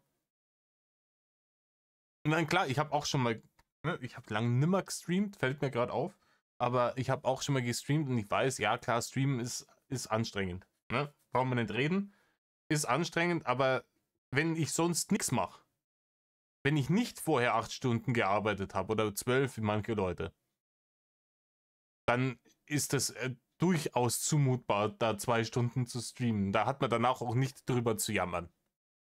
Dann war ich den ganzen Vormittag, Mittag unterwegs, bin erst um 1, 2 angekommen. Das Übliche. Ja. Muss auch mal sein. Im Übrigen, es ist nicht üblich gewesen, dass er den ganzen Vormittag unterwegs war. Ich weiß nicht, ob er den ganzen Vormittag unterwegs war. Vielleicht ist wieder Lülülü, aber das war nicht üblich. Ne? Mal zum Zwingelmädeln, ne? um den Eisschrank wieder mit Fertigburgern und Ofenkäse voll zu laden. Ja? Sackweise Pommes, die er sich in die Fritteuse mit dem 3 Jahre alten Fett reinmädeln konnte. Aber da war er nicht den ganzen Vormittag unterwegs. Ne? Da war halt vielleicht eine halbe Stunde unterwegs oder 3/4, wenn es hochkommt. Wenn er hat immer ein bisschen länger braucht, ja, weil so schnell hat er sich nicht bewegt. Wenn er da durch die Gänge vom Zwingel gewongelt ist, das hat schon seine Zeit braucht und vielleicht haben die Unglücksgötter mal wieder zugeschlagen und dann hat man wieder irgendwie eine Konfrontation mit den bösen Haters auf dem Zwingelparkplatz gehabt. Und dann hat man anstatt einfach seinen scheiß Drecksfressi in den Dreckskofferraum von dem scheiß Audi zu laden und nach Heim zu meddeln, hat man natürlich auch da wieder eskalieren müssen. Ne? Das frisst Zeit. Natürlich. Auto habe ich im Moment auch keins. Wo ist denn dein Auto? Das Auto, der wo fährt, hat er nicht gehabt. Er hat, ich glaube, 2 oder 3 Autos hat er gehabt.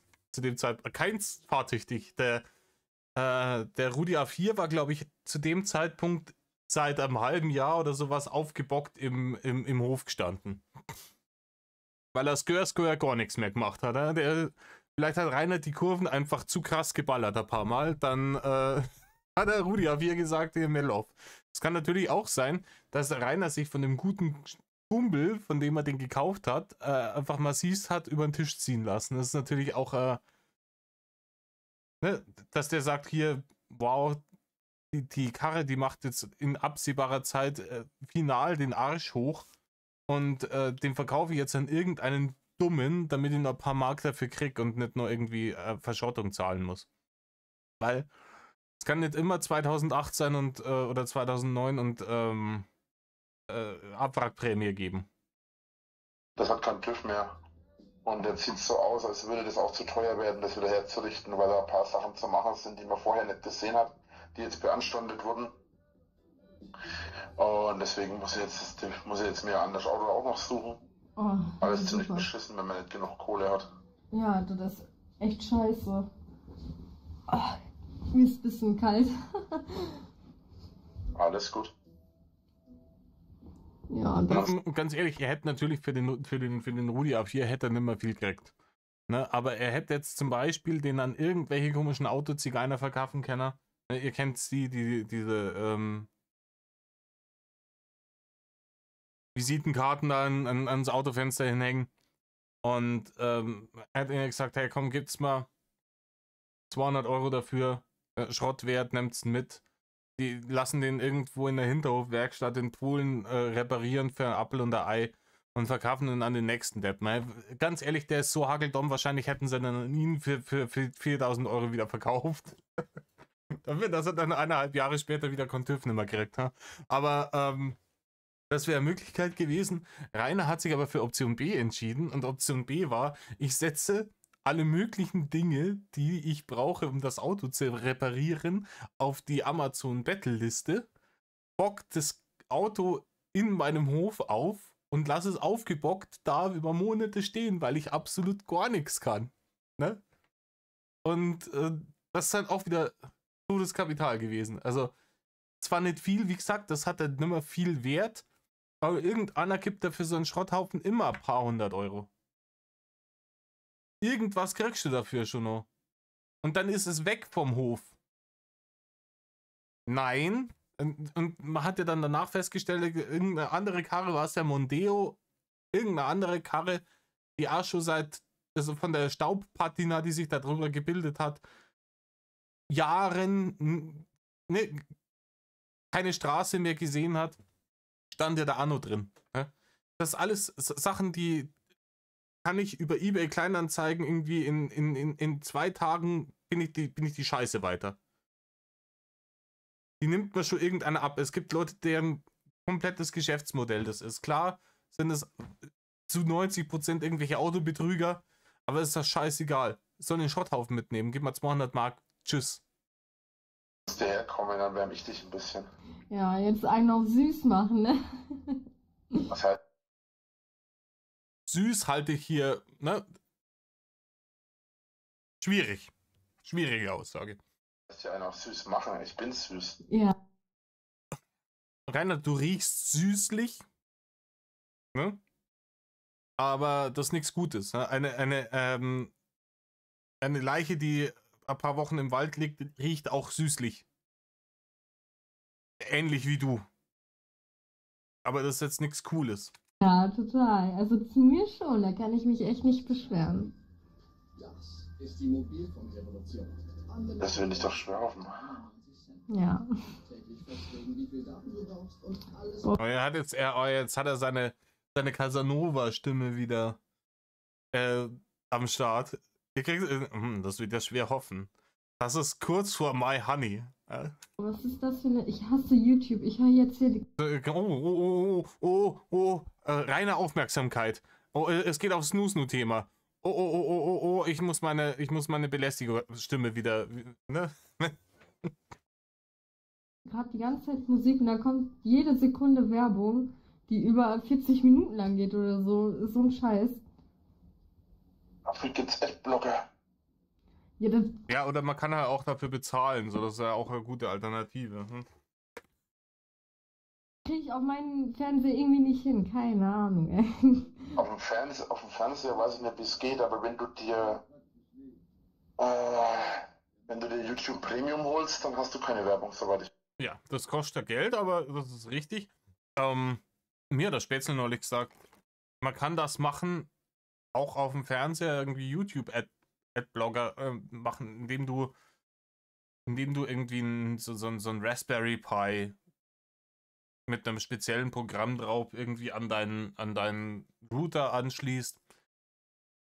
Fragt's mir nicht, ich kenne mich da gar nicht aus, aber anscheinend ist das möglich, auch am Fernseher die Sachen, die Ads zu blocken. Aber YouTube hat ja, war das dieses Jahr? Ich glaube, es war Anfang diesen Jahres oder Ende letzten Jahres. Da sind sie ja komplett apeshit gegangen mit Adblocker verbieten und so. Da hast du ja so eine Warnung immer gekriegt. Ne? Wir machen irgendwas Schlimmes mit dir, wenn du deinen Adblocker nicht ausmachst. Und die einfache Lösung war im Internet auf YouTube. Leute haben auf YouTube Videos hochgeladen, wie du das lösen kannst. Und zwar einfach, du brauchst dazu dem Adblocker noch einen Cookie-Blocker. Dann vorher alle Cookies löschen, Cookie-Blocker installieren, Adblocker drauf, wieder auf YouTube gehen, fertig. Ja. Also auch, Leute, wie gesagt, wenn es euch nervt, dass bei mir inzwischen halt auch irgendwie Werbung in die Videos geschalten wird, ich kann das verstehen. Ich kann das sehr gut nachvollziehen. Ihr wisst jetzt, wie ihr es umgehen könnt. Cookies löschen, Cookie-Blocker, Adblocker, fertig. Ich weiß. Ja, aber da ist mir das Geld eigentlich zu schade. Weil ich habe ja die meisten. Fernseher weiß ich nicht. Ja, ich habe ja so ein Samsung TV und irgendwie ist das voll der Schwachsinn, also. Ja, ich mache alles über den Rechner, also von daher. Ja, Ich muss sagen, ich bin Samsung-mäßig nicht überzeugt. Samsung ist für mich nicht die Go-To-Technikmarke. Ich kenne so viele Leute, die Probleme hatten mit Samsung-Telefonen. Also zum einen der Akku oft nicht sonderlich lang gehalten hat, Akkus sich aufgebläht haben und praktisch dann das Handy kaputt war und so. Weiß nicht. Ich bin so ein Sony-Typ. Ich mag Sony. Sony hat mich bisher selten enttäuscht. Weil mein Fernseher ist ja gerade da, wo ich hinschaue. mhm. Und benutze ich ja als zweiten Bildschirm für meinen Rechner. Und es ist immer so ein Hin und Her halt, ne? Ja, Reini, im Übrigen, weißt du, was auch ein super zweiter Bildschirm für deinen Rechner wäre statt deinem Fernseher? Ein zweiter Bildschirm. Ja, der muss ja gar nicht teuer sein.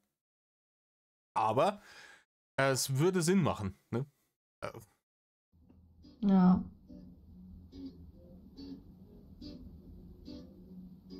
Sag mal, heute hast du ja richtige Löckchen. Was ist denn da los? Flöckchen? Gar nicht.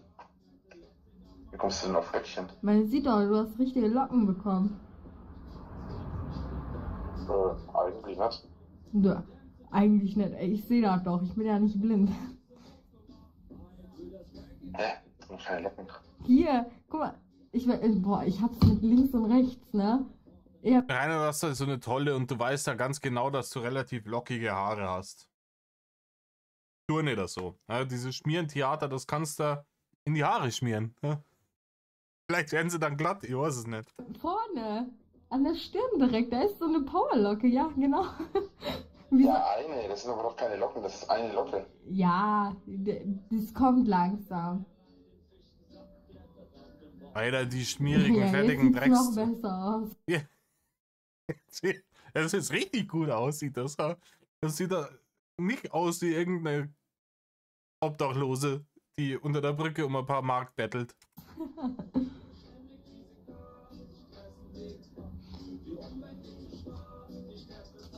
Ist jetzt hier wieder, na, jetzt macht er sich wieder, du bist Touché, ist alles gut, ja? Lass bleiben.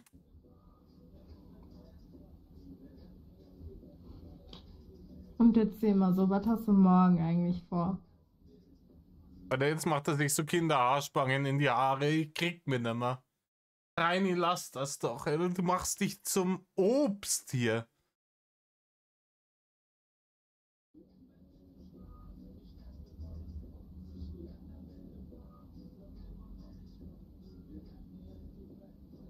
Man hätte auch einfach, scheißegal wie besonders Reinis Haare jetzt wieder sind, weil er ein ganz besonderer Mensch ist. Man hätte auch einfach, ich weiß ja nicht, duschen, danach föhnen, währenddessen kämmen, Kas bissen.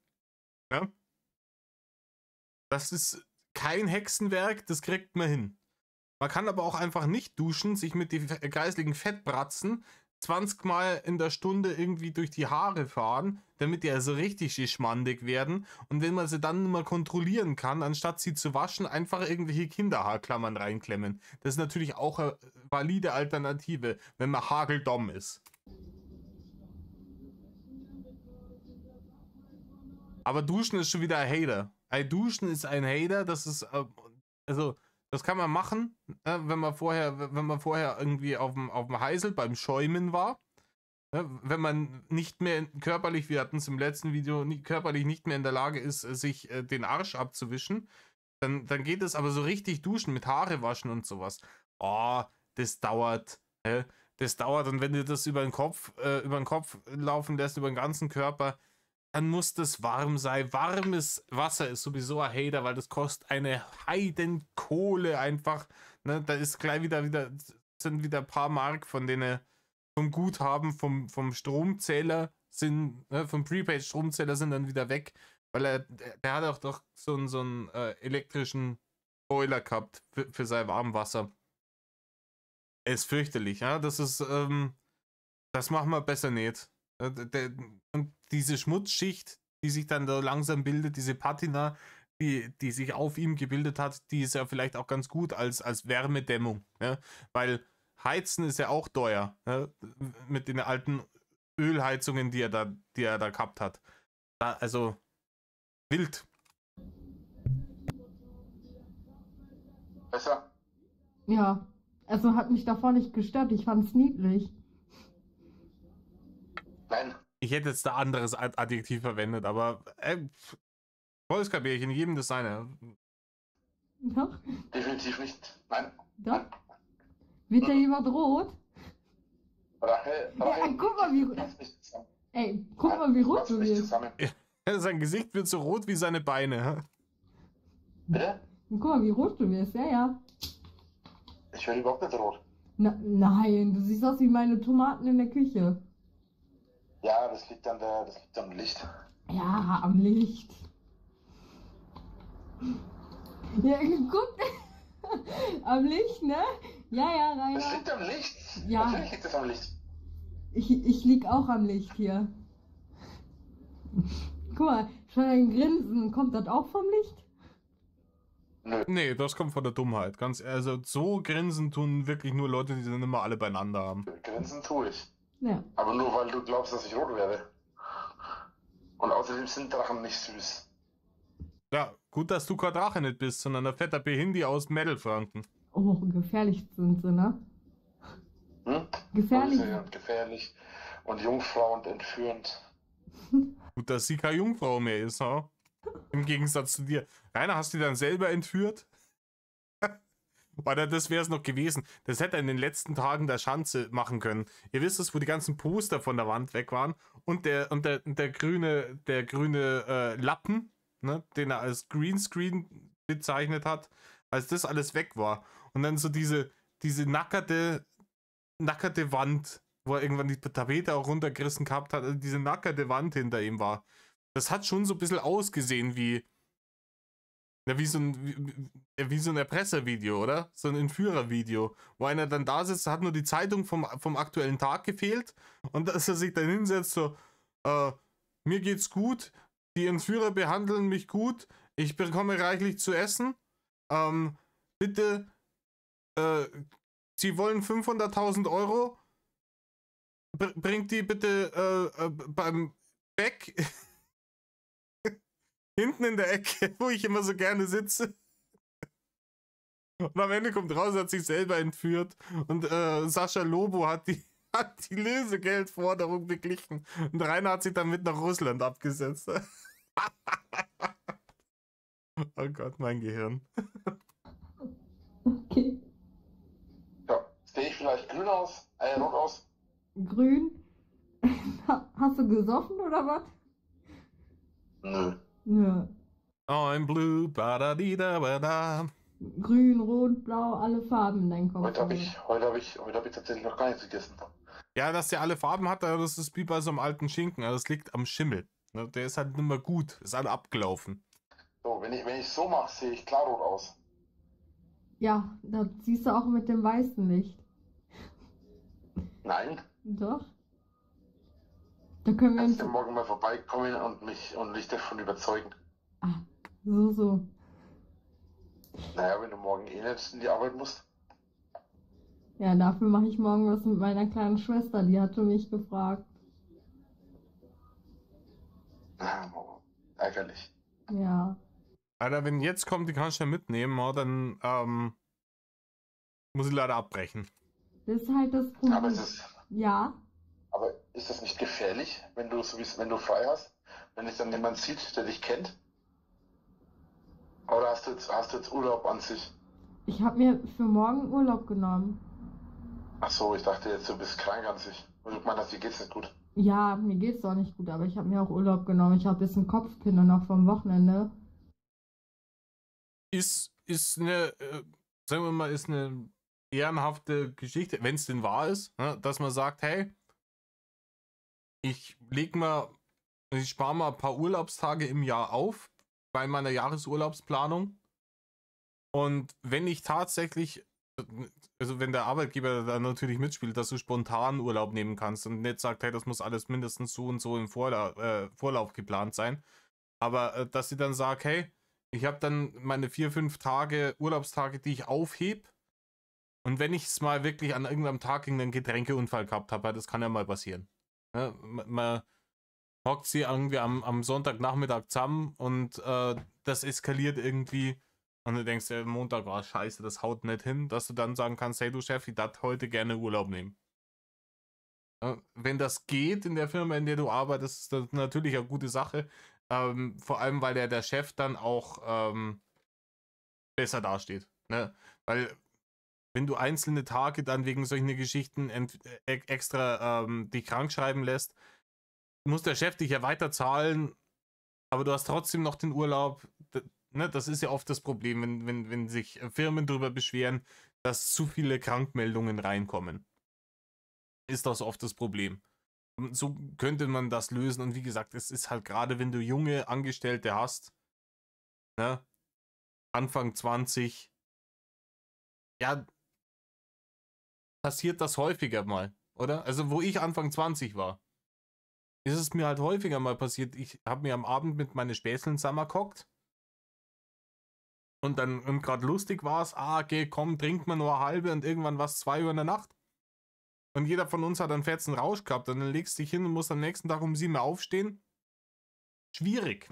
Ne? Und ja, finde ja kommode Sache, wenn du dann sagst, hey, dann regeln wir das so. Weil in dem Zustand in die Arbeit fahren, da ist ja auch niemandem geholfen. Also du bist ja praktisch nicht wirklich in der Lage, konstruktiv irgendwie Arbeit zu machen. Von produktiv. Ja, ganz zu schweigen, aber nee, ist ja eine gute Sache. Auf sowas wäre Rainer immer im Leben nicht gekommen. Aber ich habe so viele freie Tage noch, die könnte ich mir auszahlen lassen oder halt nehmen. Und ich habe mir dann gedacht, komm, morgen einfach frei, gar keinen Bock. Okay. Wie machen wir es jetzt eigentlich mit dem Wochenende? Ja, das ist halt das Problem. Ich weiß noch nicht. Das ist halt alles ein bisschen stressig momentan, auch wegen Corona. Weiß ich noch nicht. Also gemeint hast, du willst dir fürs Wochenende frei nehmen halt. Ja, also freigenommen habe ich mir schon so oder so, aber ich muss halt noch schauen, wie das halt jetzt alles funktionieren soll. Dann müssen wir mal gucken, wie wir das am besten machen. Müssen wir mal schauen, wie wir das umsetzen können. Auch so, ich muss dir ganz ehrlich sagen. Das ist geil, das ist geil. Rainer bringt diesen Satz, also in leichter Abwandlung, am laufenden Band. Immer wenn er großspurig Sachen angekündigt hat und Leuten irgendwas versprochen hat, welcher Inhalt jetzt kommt, welches Format, es gibt jetzt wieder Drache läuft, ne? Ihr kennt es. Er hat so oft dann gebracht, ja, müssen wir mal schauen, müssen wir mal gucken, dass es schon ein Meme geworden ist, wie wir das umsetzen können. Ha? Und die Leute waren alle nie wirklich amused dabei, weil klar, es ist offensichtlich, der tischt mir jetzt hier irgendeine Ausrede jetzt schon, kurz nachdem er es angekündigt hat, auf. Was im Endeffekt bedeutet, er hat überhaupt gar nicht vor, dieses Format zu bringen oder sich die Arbeit zu machen, diese Videos zu machen und die er da gerade ankündigt, sondern der will mich bloß bei der Stange halten, dass ich nicht das Interesse verliere, damit ich weiter dabei bleibe. Ne, damit es weiter Barne gibt, ohne dass er wirklich das dafür tun muss. Jetzt kommt sie mit praktisch demselben Satz. Ja, geplant war das so, aber ich muss mal schauen, wie ich das umsetzen kann. Und dann wird die Stimmung neutral. Und ganz ehrlich, wenn man den Mund sehen könnte, trotz massiver Unterbelichtung, also wenn das alles nicht so unterbelichtet wäre und man würde den Mund sehen, würde er sehr klein werden. Die Stimmung wird jetzt neutral. Sagen, ich bin ein bisschen so was du mir jetzt erzählt hast mit den Leuten und so, ne, ich habe da schon ein bisschen Schiss, dass wenn ich da irgendwie zu dir reingehe oder so, dass ich da belästigt werde oder keine Ahnung. Naja, wenn sie dich sehen, schon. Deswegen ist es eigentlich am besten, wenn man unter der Woche macht, heute oder morgen oder übermorgen oder so. So immer von Dienstag bis Donnerstag ist eigentlich mal am einfachsten. Ja, auch die Ausrede ist kompletter Horse-Shit. Ne? Du hast doch gerade vorhin noch gesagt, vor 20 Minuten, dass sie immer da sind. Und wir haben das ja auch zusammen schon 1000-mal durchgekaut. Die sind unter der Woche gekommen, sie sind am Wochenende gekommen. Das Einzige, was sich geändert hat, ist Rainers Aussage über die Situation. Oh, jetzt sind die schon wieder da. Unter der Woche haben die keine Arbeit. Ne? Ey, vollkommen wurscht, wann die kommt. Weil da am wenigsten Scheiße passiert. Ja, da muss ich halt Im Schnitt. gucken. Zurzeit ist es halt so, dass meistens am Wochenende dann die Polizei halt aufpasst momentan, weil halt die Hater am Wochenende echt extrem randalieren. Da kommt dann am Wochenende wirklich zwischen 30 und 40 Mann oder sogar noch mehr. Was? Ich kann mir das gar nicht vorstellen, ne? Das ist so krass. Am besten würde ich es halt so machen, entweder wenn du wirklich am Wochenende kommen willst, dann müsstest du fast am Freitag halt kommen und Sonntag halt wieder fahren. Ja, also Wochenende, Rainer. Wir wissen, was ein Wochenende ist. Also, und sie sicher auch, du musst es ihr nicht extra erklären. Oder am Idealfall dann Montag, aber es ist ja blöd wegen Arbeit wahrscheinlich. Oder dann halt unter der Woche. Ist immer am sinnvollsten. Ja, Rainer, unter der Woche ist eben nicht am sinnvollsten. Also zumindest nicht fürs arbeitende Volk. Ja, ich bin gerade am Überlegen, das ist halt das Ding.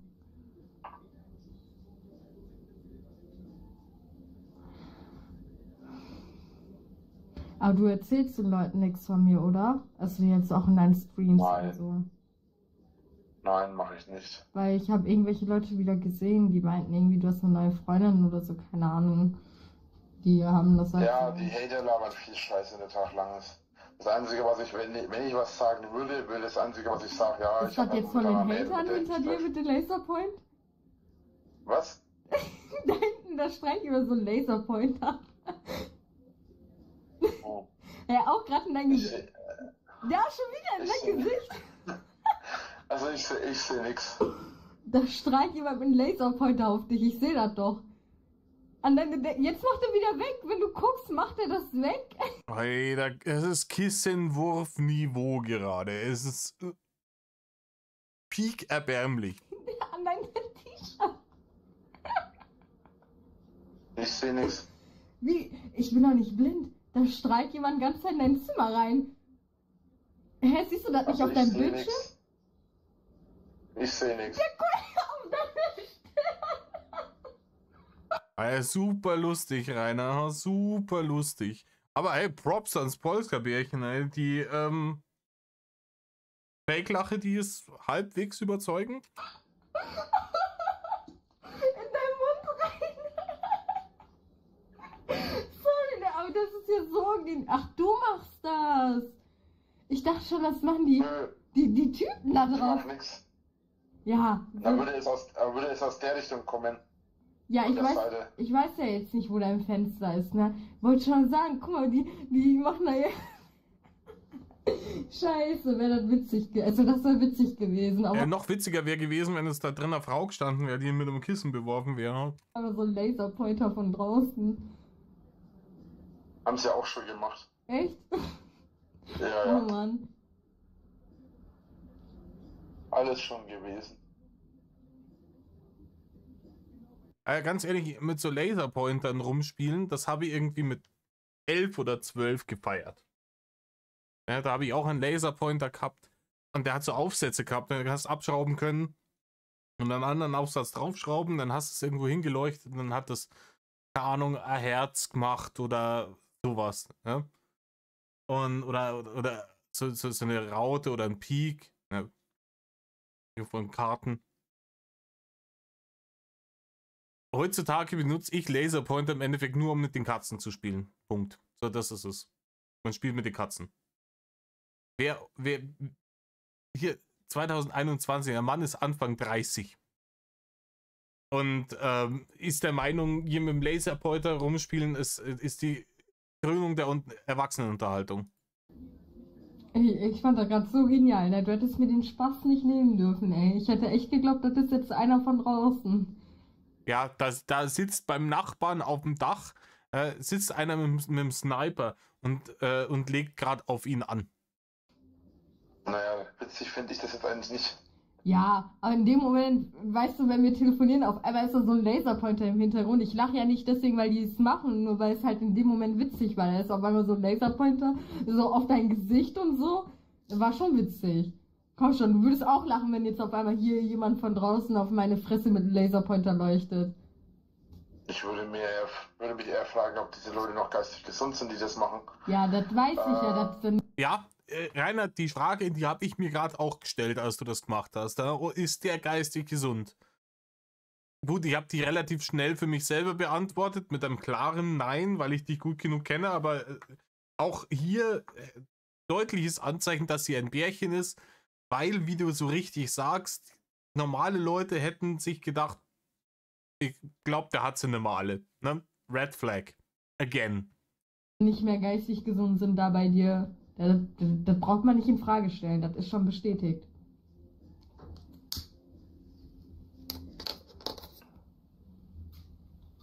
Du wolltest gerade was sagen? Ja, ich mache das. Ich muss den Blog schnell machen. Ach so, ja. Stimmt. Ja, das muss er genau jetzt machen, wenn er mit dir telefoniert. Das wäre wann anders nicht gegangen. Also, Heini, du hast 2 Stunden gestreamt heute. Und eine Viertelstunde Blog aufgenommen. Das heißt, du hast noch über 21 Stunden dieses Tages, an denen du hier Rendern, Hochladen, harte Arbeit machen kannst. Die 1 Stunde, die du jetzt hier mit dir telefonierst, oder die 40 Minuten, ich weiß nicht, wie lange das zweite Video dann noch ist, vielleicht dich einfach darauf konzentrieren, mit der Frau zu telefonieren und nicht nebenher irgendeine Scheiße zu machen. Aber ist ja klar, ne, solange es nicht tatsächlich zu Snoozen kommt, ist das ja eigentlich Zeitverschwendung. Also sich mit der unterhalten, um sie dazu zu bringen, zum Snoozen vorbeizukommen, ist eigentlich Zeitverschwendung. Deswegen, man muss nebenher noch was anderes machen, weil ansonsten, die Zeit kriegt man nie wieder. Als arbeitsloser Internetbettler. er sollte heute noch online gehen. Ja.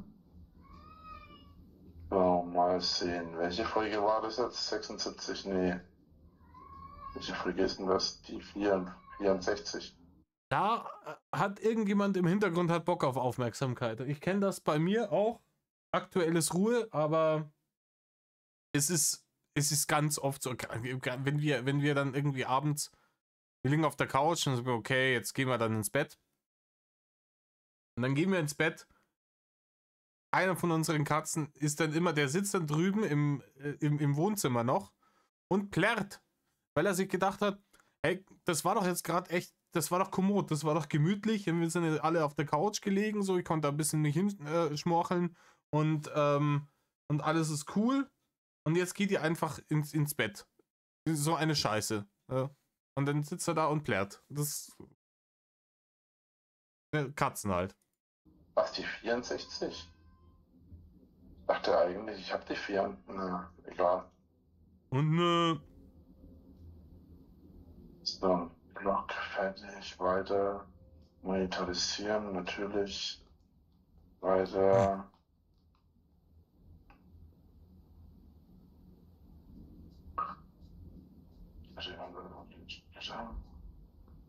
Weiter geht's. Und dann noch auf öffentlich. Zack. Veröffentlichen.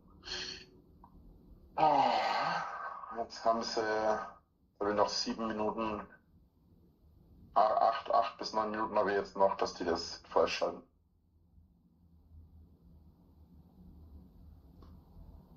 Mal gucken, ob ich es noch schaffe. Ja, bestimmt. Da habe ich sehr viel Vertrauen in dir. Naja, ich habe das Vertrauen in dich. sehr gute Internetleitung mittlerweile. Da geht es mit dem Hochladen schnell. Früher hätte das nicht mehr geklappt um die Uhrzeit. Aber jetzt dauert der Hochladen, selbst wenn das Video mehrere Gigabyte hat, dauert das Hochladen bloß wenige Minuten. Ja.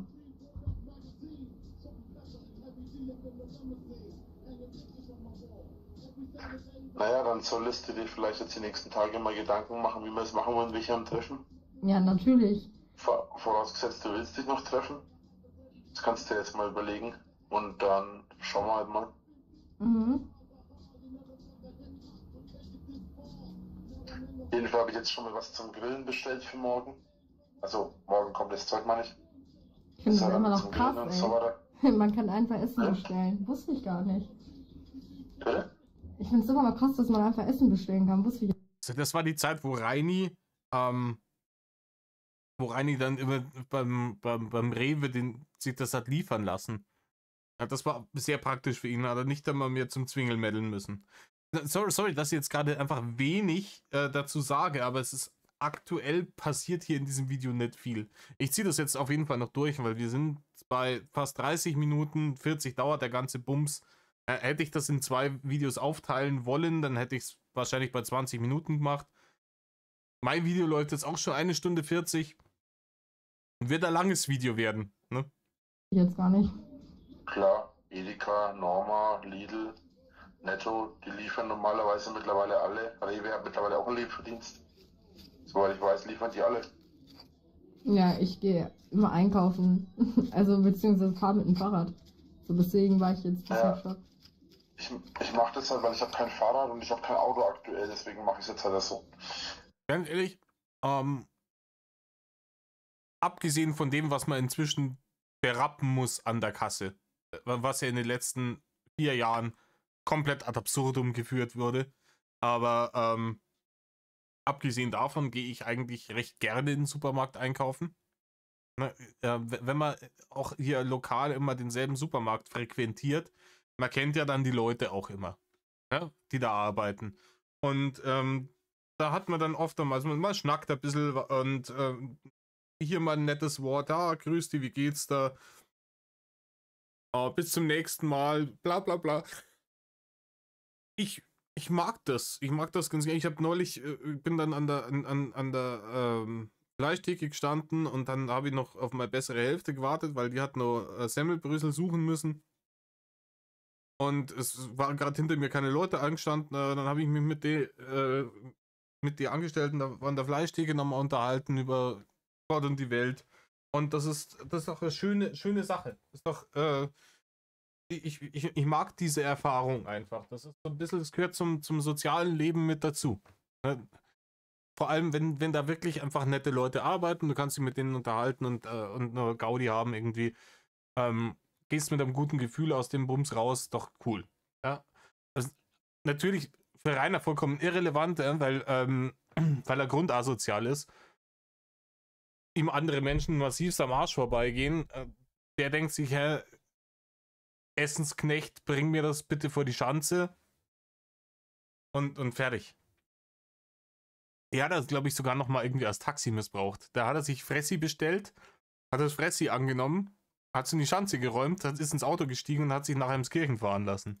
Weil der nächste Laden liegt halt in Emskirchen, das sind 4 bis 5 Kilometer. Und ich bestelle halt dann gleich für die ganze Woche oder sogar mal für den ganzen Monat. Und es sind dann halt mehrere Kartons, mehrere Kisten. Ist nicht so einfach, das dann alles zu transportieren. Ja, natürlich.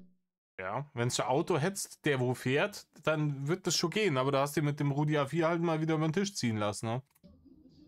Vor allem jetzt ohne Auto ist das ja blöd, ne? Genau, und deswegen mache ich das so.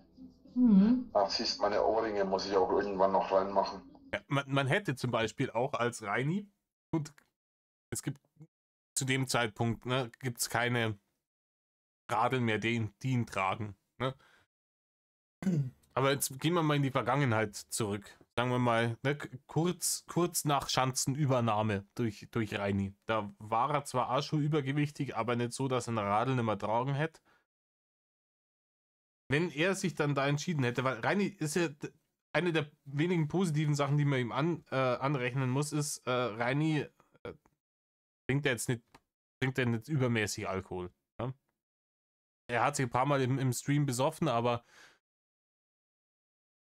immerhin. Ne? Also so ein Tragel Bier oder sowas heimschaffen ist schon schwierig ohne Auto, wenn der Supermarkt weiter weg ist.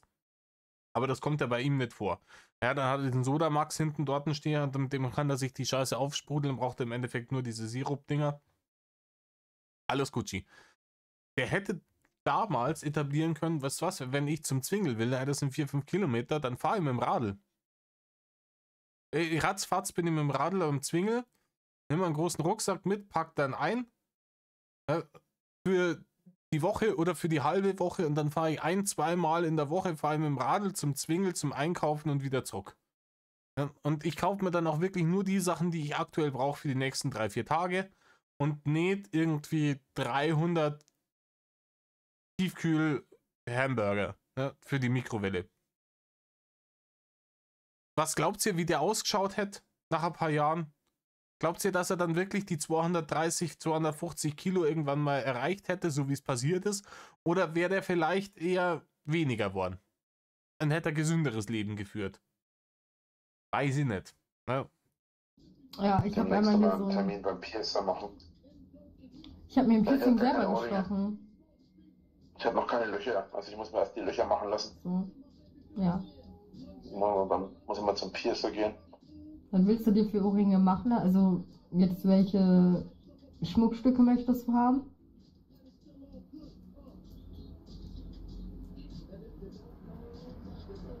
Ui, das sieht man schlecht.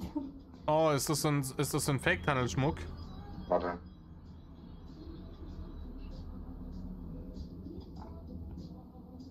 Einer, man sieht es immer noch nicht. Ah, ich sehe es. Sie hat es einfach aufgegeben. Sie hat es einfach aufgegeben. Ja, ich sehe schon. Passt schon. Hör auf, dich lächerlich zu machen. Man sieht es nicht. Ja, sieht nice aus.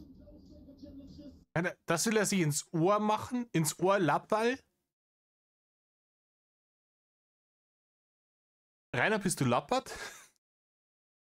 Ehrlich. Aber wir wissen alle, Rainer hat ja dann später immer noch häufiger mal versucht, sich irgendwas ins Ohr zu piercen.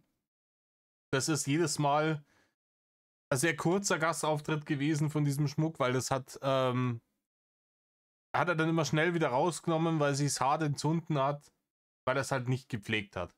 Und ganz ehrlich, Piercings sind jetzt in den Ohrlappallen wirklich, wirklich pflegeleicht. Da brauchst du nicht viel machen. Deswegen ist das so beliebt, da zu piercen. Ne? Wenn du es in der Fresse hast, ist es eine andere Sache, weil weil es ja immer irgendwie in so einem Milieu ist. Lippe, Zunge etc. bla bla. Schwierig, braucht länger zum Verheilen. Aber Piercing im Ohrlappal ist wirklich nicht schwierig zu pflegen, sodass das ordentlich verheilt. Und Rainer hat es nicht hinbekommen. Er hat es einfach nicht hinbekommen. Wir sind jetzt wieder bei der Geschichte, dass er sich halt stellenweise 1-2 Wochen lang nicht geduscht hat. Ne? Irgendwann, du wirst geruchsblind für deinen eigenen Gestank und dann war es ihm wurscht. Und dann ist er da drin gesessen und wir kennen es. Er hat dann 2 Wochen lang dasselbe T-Shirt angehabt und dieselben speckigen Haare. Und dass jemand mit so einem Hygieneverständnis vielleicht sich nicht piercen lassen sollte, weil das sicher nichts wird und eine Einladung im Endeffekt eigentlich für Infektionen ist. Aber naja. Ist eine Schraube quasi. Mhm. Schraube mit Mutter. Ne? Ja, sieht geil aus. So sieht was besser. Ja. Kannst du sogar hier bewegen. Ja, aber es ist halt fake, Rainer. Es ist halt fake. Es ist halt in der Mitte immer noch ein sehr, sehr dünnes Ding. Leute, ganz ehrlich, man kann von Tunnels halten, was man will. Ich habe selber Tunnels. Jetzt nicht so Riesendinger. 14 mm habe ich, glaube ich, drin. Man kann davon halten, was man will. Aber entweder Fisch oder Fleisch. Also entweder man hat da Bock drauf und dann macht man sich Tunnels. Oder man lässt das, weil man sagt, boah, will ich nicht. Die Dienerei ist Aufwand und geht nie wieder hundertprozentig zurück und so weiter und so fort, dann lassen wir es bleiben.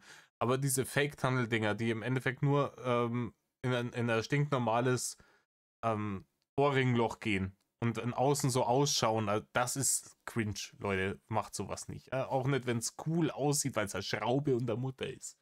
Ich weiß auch nicht, was er damit irgendwie dann zeigen wollte, so, oh, im Übrigen, ich habe hier Schraube unter Mutter im Ohr. Ich möchte damit signalisieren, dass ich ganz fleißiger Wusler und Werkler bin. Handwerklich sehr versiert. Er kann ja V6, V8, kann er alles auseinander und wieder zusammenbauen. Mit beide Hände auf dem Rücken und Augenbinde. Während er gewaterboardet wird, überhaupt gar kein Problem nicht. Aber Ja, ich habe ja auch welche. Ich habe einmal hier ein Kreuz hängen und hier nochmal so ein langes Ding, keine Ahnung, und einmal ein Ein Nasenpiercing. langes Ding ist es. Ja, so ein Stäbchen mit 2 Kugeln, keine Ahnung. Ein Stäbchen mit 2 Kugeln. Ich mach's nicht besser, ne? Ja, ein Stäbchen mit 2 Kugeln, ist das so. wie viel 0815 geäußerte Sätze, die absolut nichts mit dem Thema zu tun haben, wollen sie unnütz sexualisieren? Rainer, ja. Was Frauen sich alles an die Ohren hängen. Mann, guck doch selber hier. Das ist so Ja, ein. ein Stäbchen mit 2 Kugeln. Ja, das ist ein Stäbchen mit 2 Kugeln. Was soll ich denn sonst sagen? Ein langes Ich Ding. hoffe, dass meine Stange dann besser gefällt. Oh, Das ist kein Ja, Rainer, die passt wahrscheinlich durchs selbe Piercingloch durch. Weil es ist kein Stäbchen. nein, Das ist nämlich kein Rainer. Stäbchen. Rainer, ey, Rainer. Das ist schon eine Stange, das ist kein Stäbchen mehr. Ah, so. Was? So abgebrochene Salzstange, oder? So eine ist das. Ja? Nur, dass das Weiße nicht Salz ist. Was? Oh. Zur Zeit bin ich eklig. Es tut mir fürchterlich leid, aber zur Zeit bin ich wirklich ein bisschen. Ich hab das manchmal, so dass ich einfach so ein bisschen eklig bin. Es tut mir leid. Eigentlich nicht, aber ihr wisst, was ich meine. Ja, schon. Oh Mann. Du bist mir echt ein witziger Witzbold hier. Da weiß sie schon selber nicht mehr, was sie spielen soll. So, da fehlen ihr sogar schon die Worte. Die Arschkriecherei geht schon nicht mehr einfach so problemlos von den Lippen. Oh, Ich stehe eben auf Zweideutigkeiten. ja, ich merke Ja, fürchterlich subtiler Humor, den Rainer da an den Tag legt. Der hätte praktisch Stand-Up-Comedian werden können. schon. Naja, eine Stange mit 2 Kugeln ist halt so eine Sache, ne? Das hat ihn. Ja, Stange mit 2 Kugeln, eine Insel mit 2 Bergen, bla bla bla, infantiler Humor, let's go. Was? Ich weiß zwar nicht ganz was, aber irgendwas. Ja.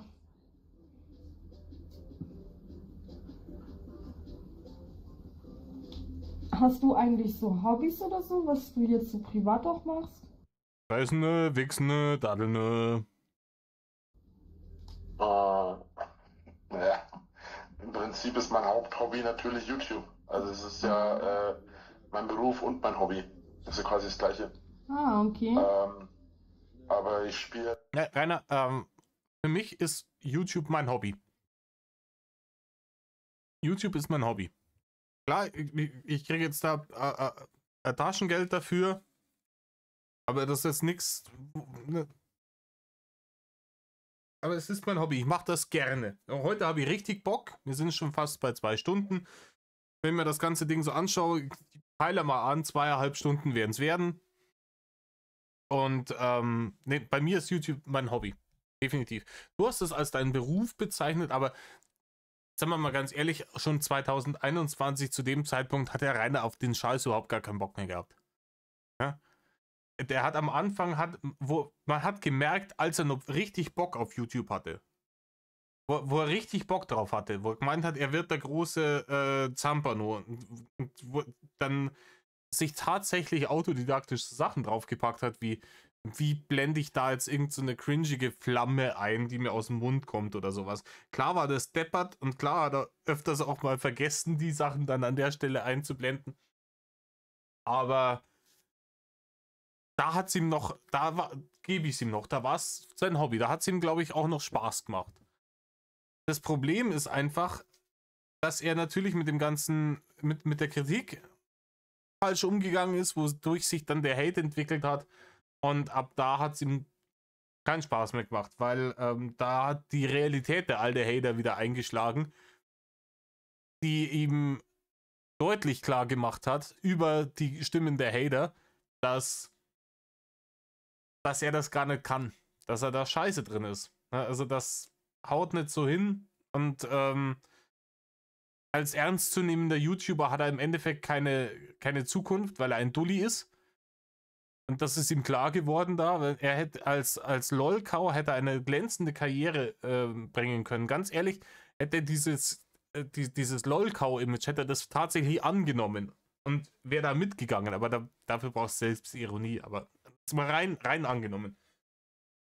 Du findest dich damit ab, okay, ich bin zu dumm, um das richtig zu machen, aber ich kann da immer noch als LOL-Cow unterwegs sein. Der wäre inzwischen wahrscheinlich irgendwann mal im Dschungelcamp gewesen oder sowas. Ja, wenn er einfach wirklich den YouTube-Dulli gegeben hätte, der er eigentlich ist. Ne?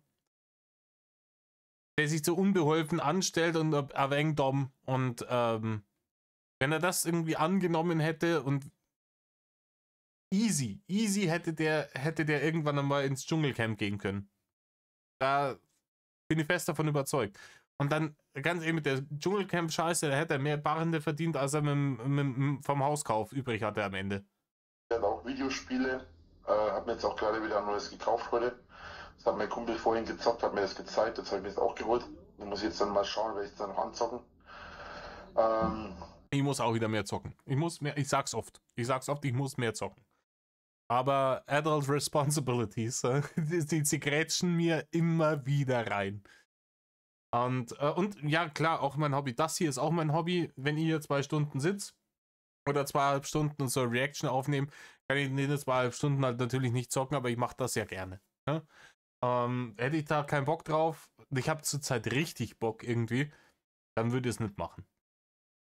Aber klar, ne, Zocken ist schon, war schon immer eins meiner großen Hobbys und wird es, glaube ich, auch immer bleiben. Ich weiß nicht, wie das mit euch ausschaut. Also die erste Konsole, auf der ich gespielt habe, war ein Sega Master System, hieß das, glaube ich. Der Vorgänger von dem Mega Drive. 80er Jahre, Leute. Lange her. Und da habe ich Wonder Boy gespielt. Hieß das Wonder Boy? Dragon's Crest? Da ging es auch um Drachen. Aber, und das haben sie vor ein paar Jahren, haben sie das irgendwie remastered, irgendwie für aktuelle Konsolen rausgebracht. Und ich habe es nochmal gespielt. Und ich habe festgestellt, ich war damals nicht so schlecht, weil ich ein kleines Kind war und halt einfach schlecht in so Dingen. Sondern diese Games waren damals halt wirklich einfach bockschwer. Also, das ist heute immer noch bockschwer, das Game. Aber es ist geil. Es ist echt cool. Nostalgie. Da kannst du mich dann haben mit sowas. Und dann später halt, ne? Mein Bruder hat sich dann irgendwann einen Super Nintendo organisiert, ich glaube von seinem Kommunionsgeld. Und mit Zelda tatsächlich. Ne? Das war dann so die erste Konsole, die wir selber daheim hatten. Wir haben dann vorher halt bei Kumpels immer gespielt, haben Sega Master System, Mega Drive hat ein Cousin von mir gehabt und ein NES hat ein Typ aus, ich glaube aus der Grundschulklasse von meinem Bruder gehabt, fragt's mir nicht mal, ja? Ist lang her. Und bei denen haben wir dann gespielt und mein Bruder hat sich dann für unserem Kommunionsgeld den Super Nintendo geholt mit Zelda Link to the Past. Und was soll ich sagen, spätestens seitdem war ich gehuckt, was das angeht. Und ich muss sagen, Super Nintendo ist bisher immer noch eine der allerbesten Konsolen, die es jemals gab. Weil sich die Leute da endlich irgendwie mal getraut haben, ein bisschen innovativer zu sein. Die Speicher Kartuschen, die du dafür hattest, die sind, die hatten ein bisschen mehr Platz. Ja, mit dem 16-Bit war das, glaube ich, Era. Konntest du auch schönere Sprites darstellen. Und da hast du eben so goldene Games gekriegt. Ja? Link to the Past, Secret of Mana, Terranigma später, das ist gegen Ende vom Super Nintendo Cycle rausgekommen. Secret of Evermore, Illusion of Time, Lufia, solche Sachen. Ja? Aber auch Turtles in Time, solche Games. Ganz ehrlich, ich muss sagen, Super Nintendo ist absolut zu Recht in der Gaming-Szene eine absolut legendäre Konsole. Ich schweife ab. Weiter zum Thema. Ansonsten, naja, was sind meine Hobbys? Ja, jetzt wird's schon schwierig, Rainer. Weil du ein grundlegend nicht interessanter Mensch bist, der halt keine Hobbys hat. Also ich habe halt neben YouTube und Daddeln auch noch andere Hobbys. Ja? Klar sind auch Stubenhocker-Hobbys, braucht man nicht reden. Ja? Also klar, ich gehe auf Festivals, das ist nicht Stubenhockey. Aber ich bin ein großer Film-Nerd. Ich schaue mir sehr viele Filme an. Das ist eine große Leidenschaft auch von mir, aber jeder hat ja diverse Hobbys eigentlich. Rainer hat keine diversen Hobbys. Rainer fressende, wichsende Daddeln. Fertig. Und er braucht eigentlich nur jemanden, der ihm das finanziert. Da ist er happy. Und ab und zu halt irgendwie Frau die Wurstfach hier hält. Wenn das dieselbe Person ist, hast 2 Fliegen mit einer Klappe geschlagen. Aber Fliegen mit einer Klappe schlagen, wissen wir, die Hater-Fliegen, die kommen immer wieder bei Rainer. Musik, Filme, Spiele, Lesen, Ficken. Lesen, hat er gesagt. Nein, Rainer, lesen, das ist keins deiner Hobbys. Das verspreche ich dir. Du hast es jetzt gesagt, weil das klingt schlau, aber ist es nicht. Also, es ist keins deiner Hobbys. Hörbücher hören zählt nicht als lesen. Dann ist dein Hobby Hörbücher hören, nicht lesen. Ne? Weil auch wenn das im Endeffekt dieselbe Geschichte ist Lesen und Hörbücher hören wirklich eine ganz, ganz unterschiedliche Experience. Lesen ist ein bewusster Vorgang. Das ist, wenn man, keine Ahnung, du hast so einen Sessel am Fenster, wo nachmittags die Sonne reinscheint und dann setzt du dich dahin, stellst da eine Tasse Tee oder Kaffee dahin und nimmst da irgendwie ein Buch in die Hand und dann sitzt du da eine Stunde und liest dein Buch. Das ist Lesen als Hobby haben. Das machst du nicht, Rainer. Das machst du nicht. Weil wir wissen alle, der hat, was? Eines Tages des, was? Wissen wir. Ne? YouTube. Und wie gesagt, ich möchte niemanden bashen, der Hörbücher hört. Ich höre selber gerne Hörbücher. Ne? Das ist eine Top-Sache, wenn du gerade irgendeine Sache machst, ne, wo du dich nebenher noch auf was anderes konzentrieren kannst oder wenn Autofahren zum Beispiel. Ne? Hast da 4 Stunden Autobahnfahrt und dann haust du so ein Hörbuch rein und dann cruist du ein bisschen dahin. Alles Gucci. Ja? Aber es ist ein Unterschied zwischen Hörbuch und tatsächlich lesen. Ja, es gehört alles dazu. Ja, alles gut. Und ja, das ist eigentlich alles. Okay. Ich bin kein Sammler von Briefmarken oder ähnlichen Geschichten, das ist nie so mein Ding gewesen. Ja, das Hobby ist auch eher so 1985, ja? Briefmarken sammeln. Früher bin ich auch jeden Tag mal laufen gegangen, aber... Auch das, Rainer, du hast doch am Anfang des letzten Gesprächs gesagt, du bist ehrlich und du lügst sie nicht an. Öfters mal. Die Videos Drache läuft, die rausgekommen sind, die kann ich an einer, maximal 2 Händen kann ich die abzählen. Öfters mal. Seit es mit den Hatern so schlimm geworden ist, kann ich kaum aus dem Haus. Ich war heute mal kurz ein bisschen laufen, auch noch nach...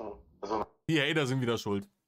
Wir haben ja schon feststellen dürfen, in dem allerersten Polska-Bärchen-Video, das ich gemacht habe, die Hater sind ja wirklich an allem schuld. Die Hater sind schuld daran, dass er nimmer. Wahrscheinlich sind die auch schuld daran, dass der Rudi A4 kaputt ist. Die Hater sind auch schuld daran, dass er nimmer rausgehen kann. Deswegen sind die Hater auch schuld daran, dass er so dick ist. Ja, weil es liegt ja nicht an seiner Ernährung, sondern nur daran, dass er sich zu wenig bewegt. Weißt du Bescheid?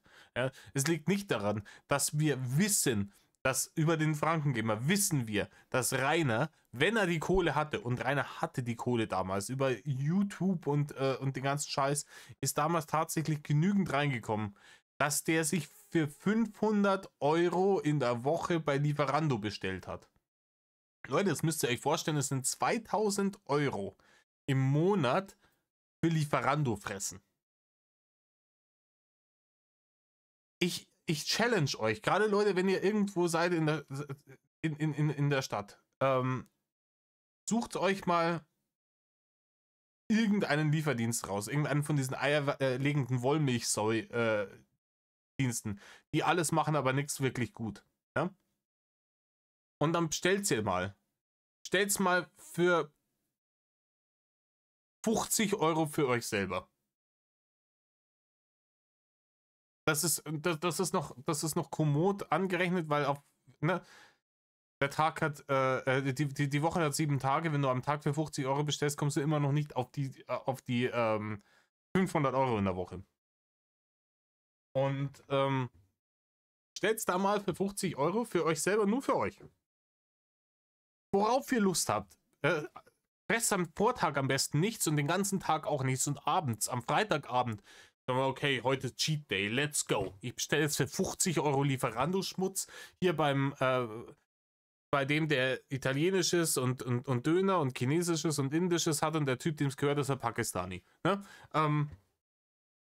Und da, also, bestellt ihr da eure 3 Kilo Glutamat und schürt euch die rein. Wie gesagt, das ist weniger als Rainer am Tag gefressen hat. Statistisch gesehen, wenn er für 500 € im Monat bei der Scheiße bestellt hat. Schürt euch das rein und dann sagt's mir, ob ihr von dem Wochenende noch was habt. Ihr liegt, ich verspreche es euch, den kompletten Samstag und mindestens noch die Hälfte vom Sonntag liegt sie auf der Couch wie so eine Anaconda, die gerade irgendein Viech gefressen hat, irgendeine riesige Antilope oder was weiß ich, ja, gefressen hat.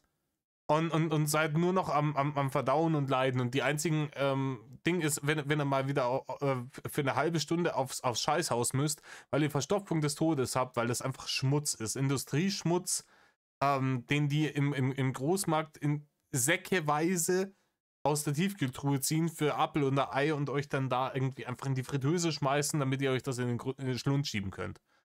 Ich meine, das kann man als Guilty Pleasure, kannst du das zwischendurch schon einmal machen. Ne? Das mache ich auch manchmal, dass ich mich an so einer Scheiße überfresse. Aber wenn du das jeden Tag machst, der könnte sich so viel bewegen, wie er lustig ist. Wenn ich mir jeden Tag 8000 Kalorien in den Geislingen Grind schüre, dann schaue ich halt nach kürzester Zeit aus wie er. Ne? Ich war ja heute den ganzen Vormittag weg, aber ich bin dann noch eine halbe Stunde oder was unterwegs gewesen.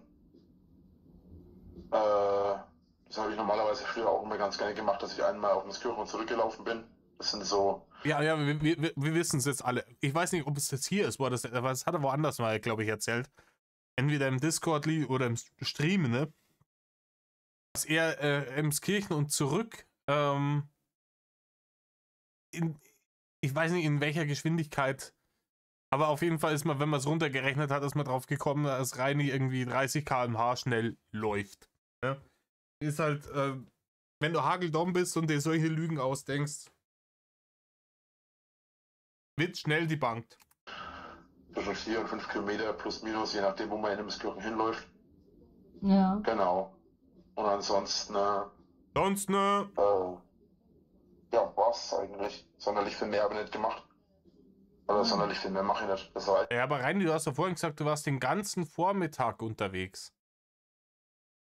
Den ganzen Vormittag. Ja, ist okay, gut. Wenn man sagt, er ist um 11 Uhr aufgestanden und dann ist er losgewongelt und ist um 12 Uhr wiedergekommen, war den ganzen Vormittag unterwegs. Reicht aber auch. Damit bin ich vor uns. Also YouTube ist sowieso ja meine Hauptbeschäftigung, mit der ich dann eigentlich alles verbinde. Also, YouTube ist seine Hauptbeschäftigung. Ihr erinnert euch, er hat in diesem Video am Anfang gesagt, er hat am Vortag oder am selben Tag, auf jeden Fall, er hat an einem Tag Folgendes getan: 2 Stunden streamen, eine Viertelstunde Blog aufnehmen. Das ist seine Hauptbeschäftigung.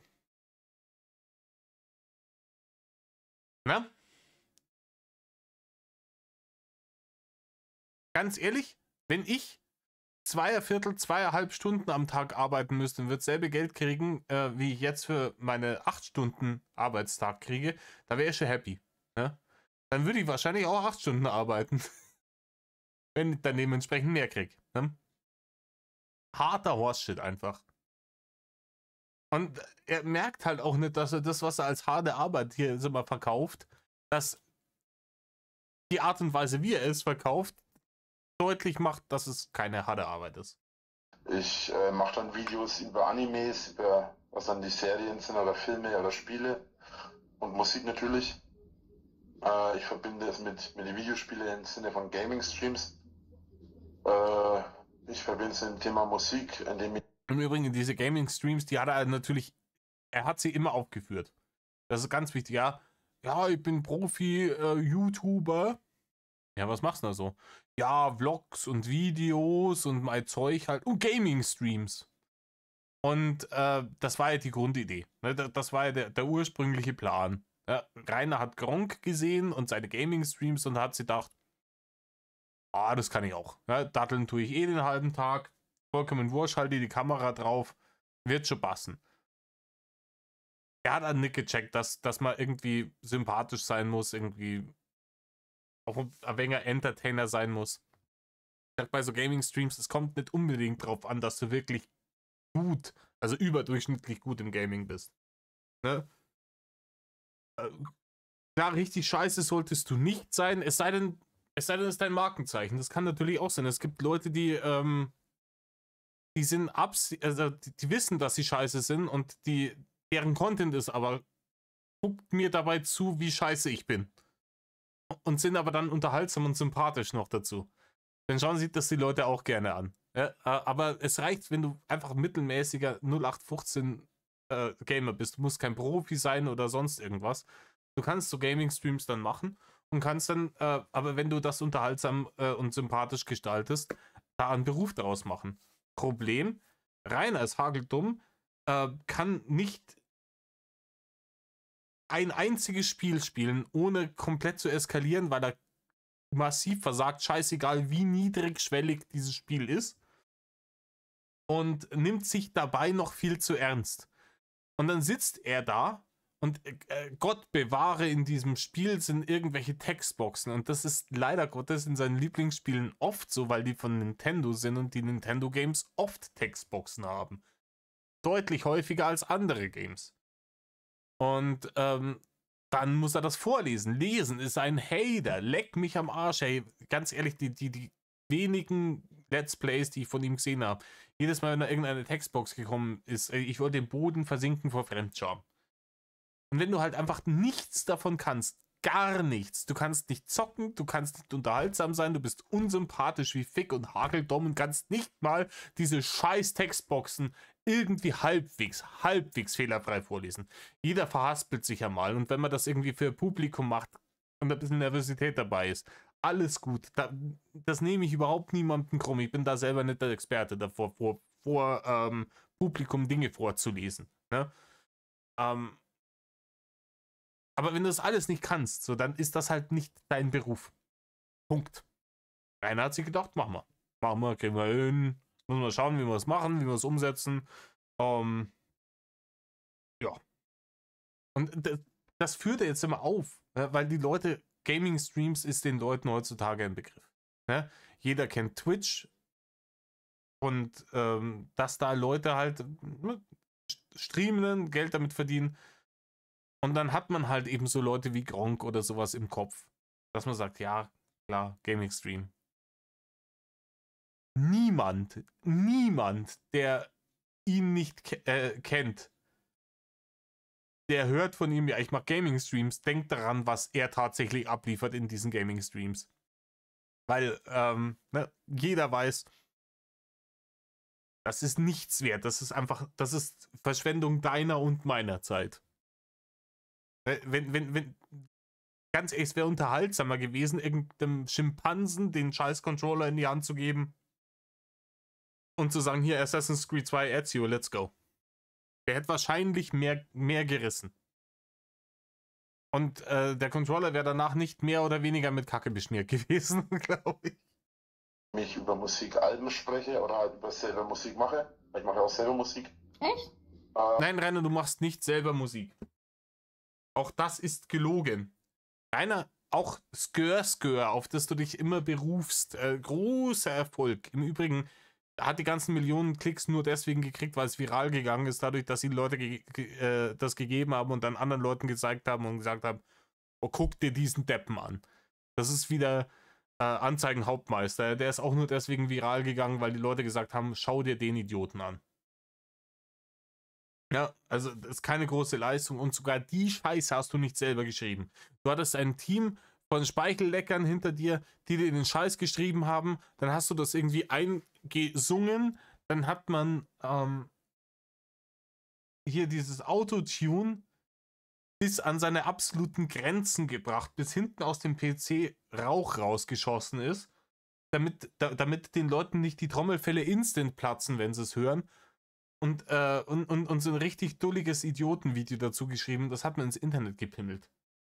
Das ist aufgrund seiner grotesken Behindertheit hat das so viele Klicks gekriegt und nicht aufgrund der Qualität der Musik, mit der du auch überhaupt nichts zu tun hattest. Ne? Also außer, dass du das da reingenuschelt hast, dass du die Kurven zu krass ballerst, hast du damit überhaupt nichts zu tun. Den Text haben andere Leute geschrieben, die Musik haben andere Leute gemacht, das Video haben andere Leute gemacht. Du hast bloß deinen fetten, kreisligen Kürbis in die Kamera gehalten. Das war's. Du bist kein Musiker.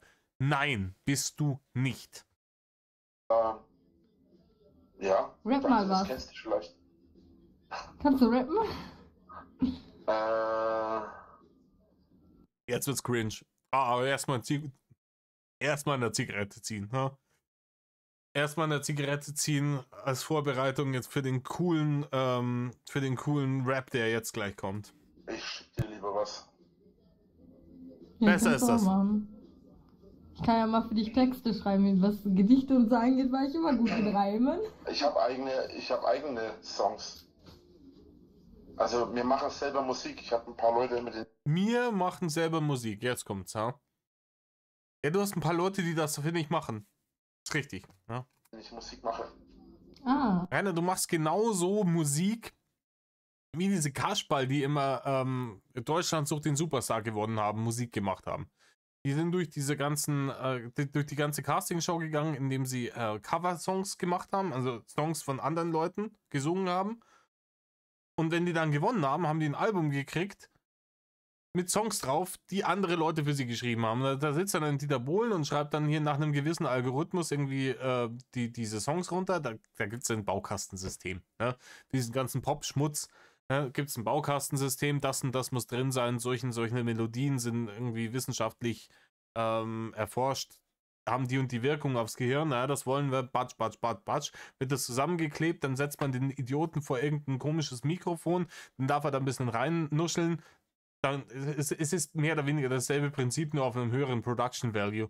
Und dann schickst du das einmal durch den Computer mit Autotune, damit es sich nicht anhört, wie wenn du 20 Katzen im Sack irgendwie gegen die Wand schlägst und hurra, die Gams geht das raus ins Internet. Und die ganzen Dullis, die sich den ganzen Scheiß vorher im Fernsehen schon gegeben haben, gehen dann los und kaufen das, wie die Zombies, die sie sind.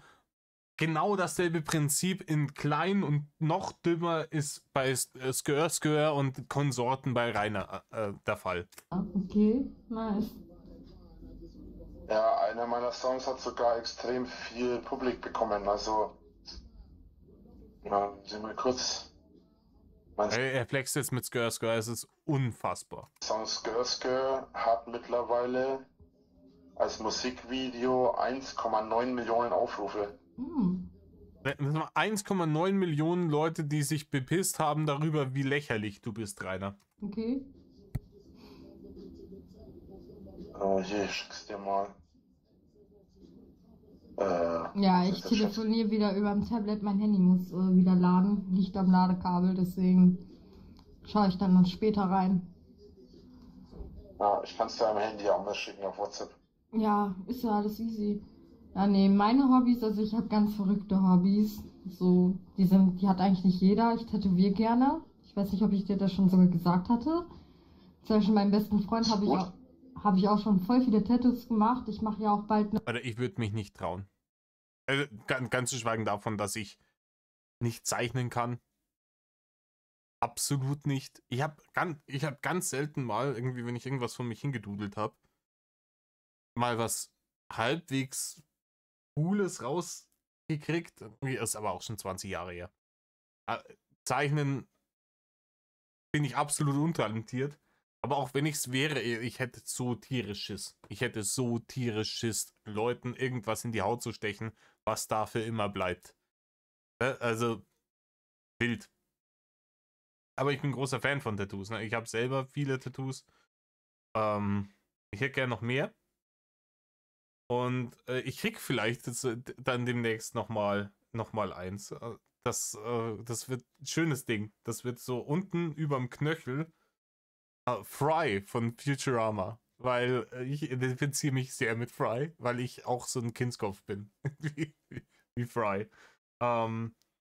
Ist einer meiner absoluten Lieblingscharaktere irgendwie in Popculture. Zusammen mit Rick von Rick and Morty. Den baller ich mir vielleicht auch nochmal irgendwo drauf. Vielleicht dann daneben hin. Vielleicht wird das so ein Ding einfach. Dann wird der rechte Wadel wird komplett mit sowas zugeschissen. Vielleicht, ja. Aber ansonsten meistens aus so Fantasy-Sachen. Aus irgendwelchen Büchern, die ich mag. Aber ja, nee, Tattoos großartig. Ich würde es gerne können. Respekt für alle Leute, die es tatsächlich können. Tattoos stechen. Ist auf jeden Fall meine Lieblingskunstform. Ja? Also,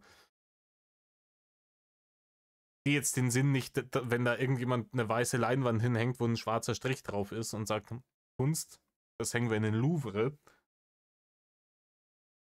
Da habe ich keinen Bezug dazu. Das mag Leute geben, die das geil finden und die da Hunderttausende von Euro dafür ausgeben. Ich halte das für behindert. Ich bin so körperkunstmäßig, bin ich affin auf jeden Fall. Finde ich gut. Ja, ist meistens dann auch relativ individuell. Klar, es gibt ja immer diese Leute so, boah krass, weißt du was, ich mache mir jetzt hier so ans Handgelenk so einen roten Stern. Oh, hat bisher noch nie jemand gehabt. Come on, Leute. Oder ich mache bestes Ding. Ende der 90er, Anfang der 2000er. Arschgeweih. Klassiker, ne? Das trägt man heute so. Morgen trägt man es nicht mehr so, aber dann ist es immer noch da. Erst denken, dann Nadel senken. Eine Umschulung als Tätowiererin, weil ich möchte mich selbstständig machen. Ich habe ja schon meinen Meister beim Friseur und möchte dann einen eigenen Laden aufmachen an meinen Dann habe ich vielleicht ein Geschenk für dich. Boah, jetzt lass die halt ausreden. Alter, das ist doch unfassbar. Sie erzählt jetzt gerade, ob das stimmt oder nicht, sei jetzt mal dahingestellt, ne? Aber sie erzählt ihm jetzt gerade, oh, meine Hobbys sind hier Tätowieren, ich bin Friseurin und ich würde gerne, ich habe so einen Traum, ich würde mich gerne selbstständig machen mit so einem Studio, weißt du, wo du nicht nur zum Tätowieren, sondern auch zum Haare schneiden hingehen kannst. Und das finde ich großartig, das ist eine geile Idee, weil viele Leute, die tätowiert sind, halt einen gewissen Stil auch haben, ne? Diese Rockabilly-Geschichten ist ja auch immer mit relativ aufwendigen Frisuren oft mal verbunden und die Leute sind ja auch gut tätowiert.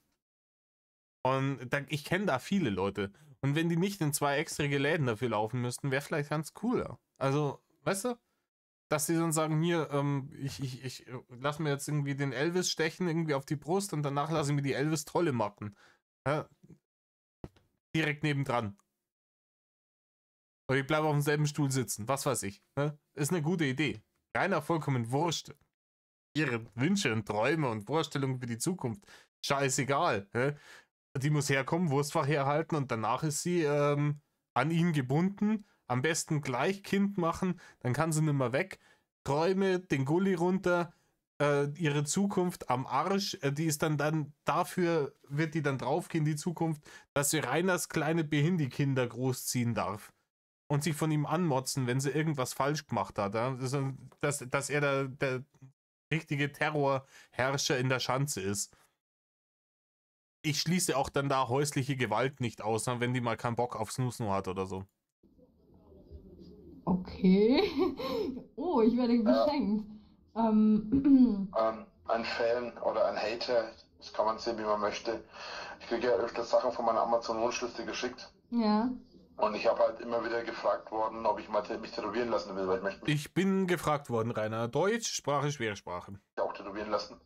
Habe aber nie die Kohle dafür gehabt, weil es... Im Übrigen, er hat sich da dann wieder tätowieren lassen. Also das erste Mal tätowieren lassen. Und zwar zu einer Zeit, wo er die Kohle auch nicht hatte. Damals hätte er tatsächlich die Kohle gehabt. Da hat er noch seinen YouTube-Kanal gehabt. Da sind Barren reingekommen, wenn er damit ein bisschen gewirtschaftet hätte. Nicht 500 € in der Woche für Lieferando rausgeschmissen.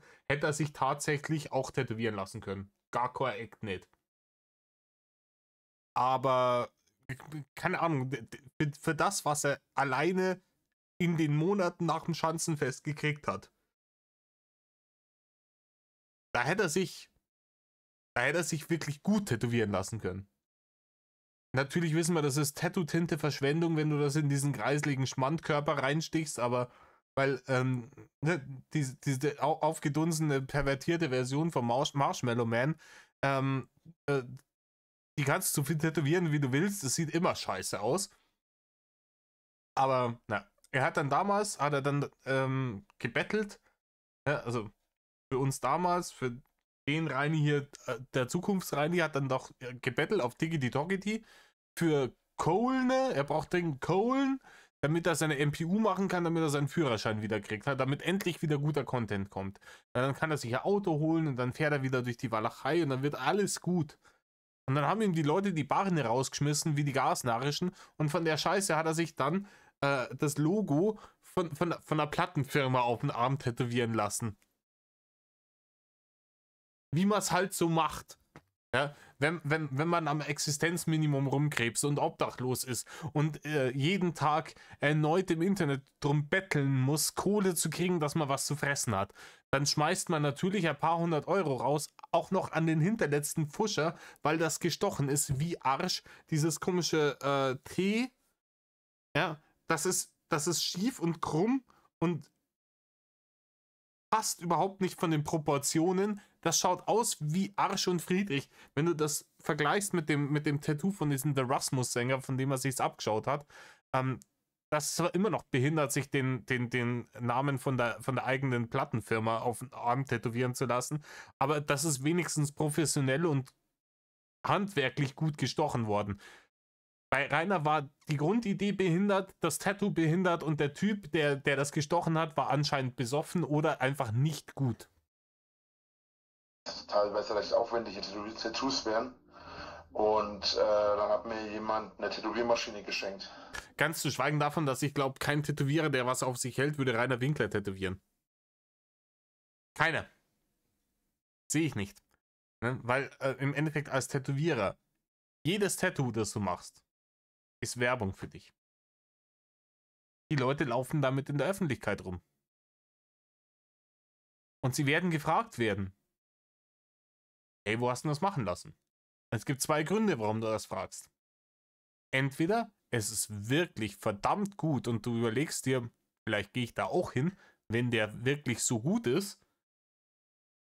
Oder es ist richtig scheiße und du weißt, welchen Laden du meiden musst, wenn der sagt, oh, ich habe das im Übrigen beim Hirs da drüben gemacht, der hat für den kompletten Unterarm plus 200 € verlangt, einwandfrei, haben wir einen Schnapperl gemacht. Ja, nach dem Schnapperl schaut es halt dann auch aus.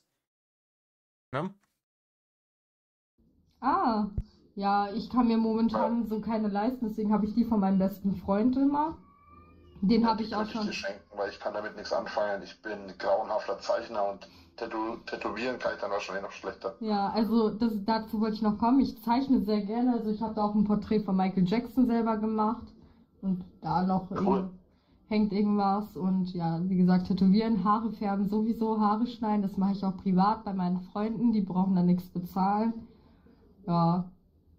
Was noch? Ich schreibe gerne Gedichte und Geschichten, schreibe ich sehr gerne. Ich bin sehr gerne. Das habe ich übrigens vergessen. Ich schreibe auch. Echt?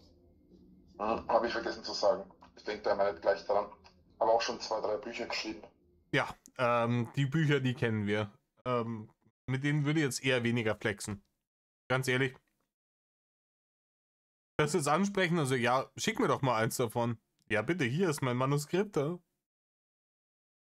Block. Ja.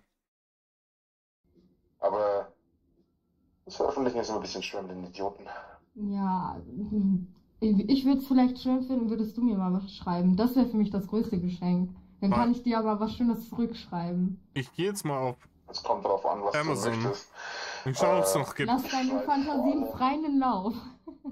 Ja, du schreibst vor allem Bumsknödel-Geschichten. Aber ich gehe jetzt mal kurz auf Amazon. Ich gebe jetzt mal an die Antwort auf. Ich habe Antwo geschrieben und es sagt mir schon die Antwort auf die Träume. Rainer Winkler, Antwort auf die Träume, 8 Euro, einwandfrei. Kauf das nicht. Erotische Kurzgeschichten Band 1 gibt's auch auf Amazon. Das ist der Bestseller. Gebt bei YouTube einfach mal die Antwort auf die Träume ein und gebt dann und schaut dann, was da rauskommt. Die ersten 3 Sachen sind tatsächlich die Antwort auf die Träume, erotische Kurzgeschichten Band 1. Antwort auf die Träume hat eine Bewertung von 4 Sternen, erotische Kurzgeschichten von 2,9. Und dann gibt es auch Rainer Winkler mit den Augen eines Mettlers, Biografie. Hat der das selber rausgebracht? Von Rainer Winkler. Verkauft. Weil da ist dieses Bild drauf, ja, wo er. Das war aus der Diggity Doggity Staffel, wo er vor so einer in Berlin vor einer Betonmauer steht mit diesen Pennerhandschuhen, mit den, ne, wo die Finger rausschauen. Und dem besagten Behindi-Tattoo auf dem Unterarm.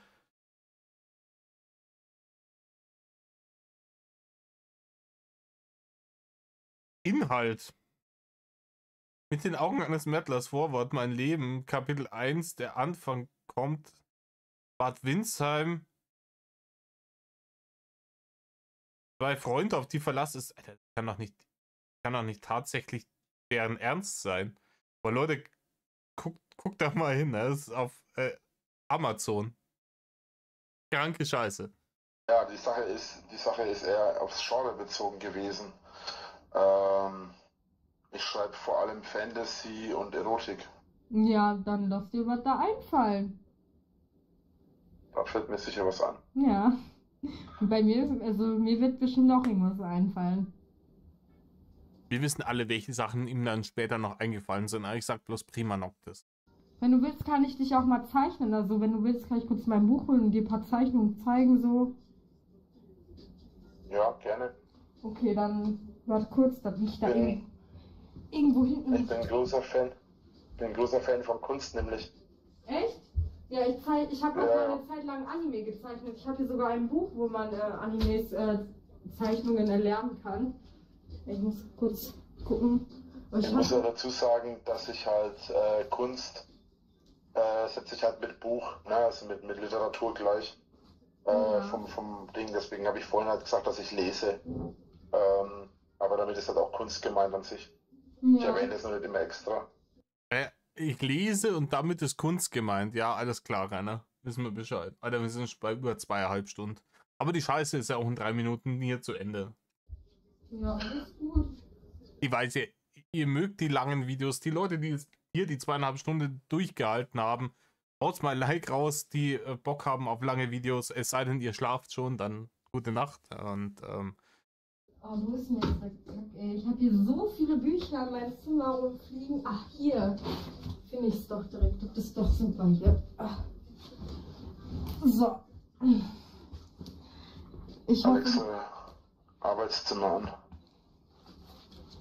hoffe, man hat jetzt nicht... Alexa, Arbeitszimmer an. Okay. Die ist ja wieder so leise. Alexa, Studio an. Rainer, diese Alexa-Programmierungen, das ist ganz, ganz, ganz schlichtes, einfaches 0815-Ding. Du musst da einmal Mühe geben, das einzurichten, die entsprechenden Befehle einzugeben, damit die Alexa dann auch wirklich weiß, hey, wenn ich das sage, dann sollst du das machen. Und dann läuft das von allein. Dann musst du aber auch merken, was du da eingegeben hast. Ja? Wenn du sagst, hier Studio an oder Arbeitszimmer an und ich bin mir nicht mehr sicher und die soll das dann selber wissen, die kann das nicht selber wissen. Die ist kein Mensch. Ja? Das ist eine ganz, ganz, ganz aufs Wesentliche runtergebrochene KI. Ja? Die kann nur das tun, was du ihr sagst. Und die kann das nur dann tun, wenn du ja vorher erklärt hast, wenn ich das sage, muss das und das und das und das passieren. Das ist wie ein Makro auf deiner Tastatur. Du musst halt dann aber auch das Richtige sagen. Du musst es dir merken, was du ihr eingegeben hast. Aber er hat dann auch schon wieder vergessen, wie er sie belogen hat. Ne? Also Bob Marley kennst du bestimmt, ne? Wer kennt den nicht?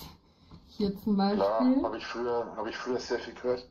Ja, genau. Rainer hat viel Bob Alexa, was war das? Alexa, stell Wecker auf 4 Uhr. Für alle die Leute, die eingeschlafen sind beim Videoschauen. Viel Spaß. Alter, cool. Ja, dafür habe ich jetzt 30 Minuten gebraucht. Also ich brauche da, ja, ich brauche dafür nicht sehr lange. Oh, das Ja, Rainer, es gibt Leute, die können tatsächlich Dinge tun, ohne wirklich exorbitant viel Zeit dafür aufzuwenden.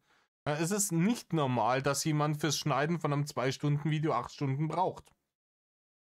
Wie alt war ich da? Ich glaube, ich war da 14. Also das ist noch ein relativ altes Vlog. Das erste Mal Alkohol getrunken, weißt du? Das ist ein Reh mit Jägermeisterflasche. Ja. Auch nicht schlecht. Ist ja, Ja. geil. Aber im Übrigen, Leute, es ist jetzt wieder die Zeit der Weihnachtsmärkte. Fängt jetzt langsam an. Winter. Ne? Da gibt es immer Glühwein. Ich kann euch einen Tipp geben, was wirklich gut schmeckt. Die Leute glauben es mir immer nicht. Es schmeckt wirklich gut.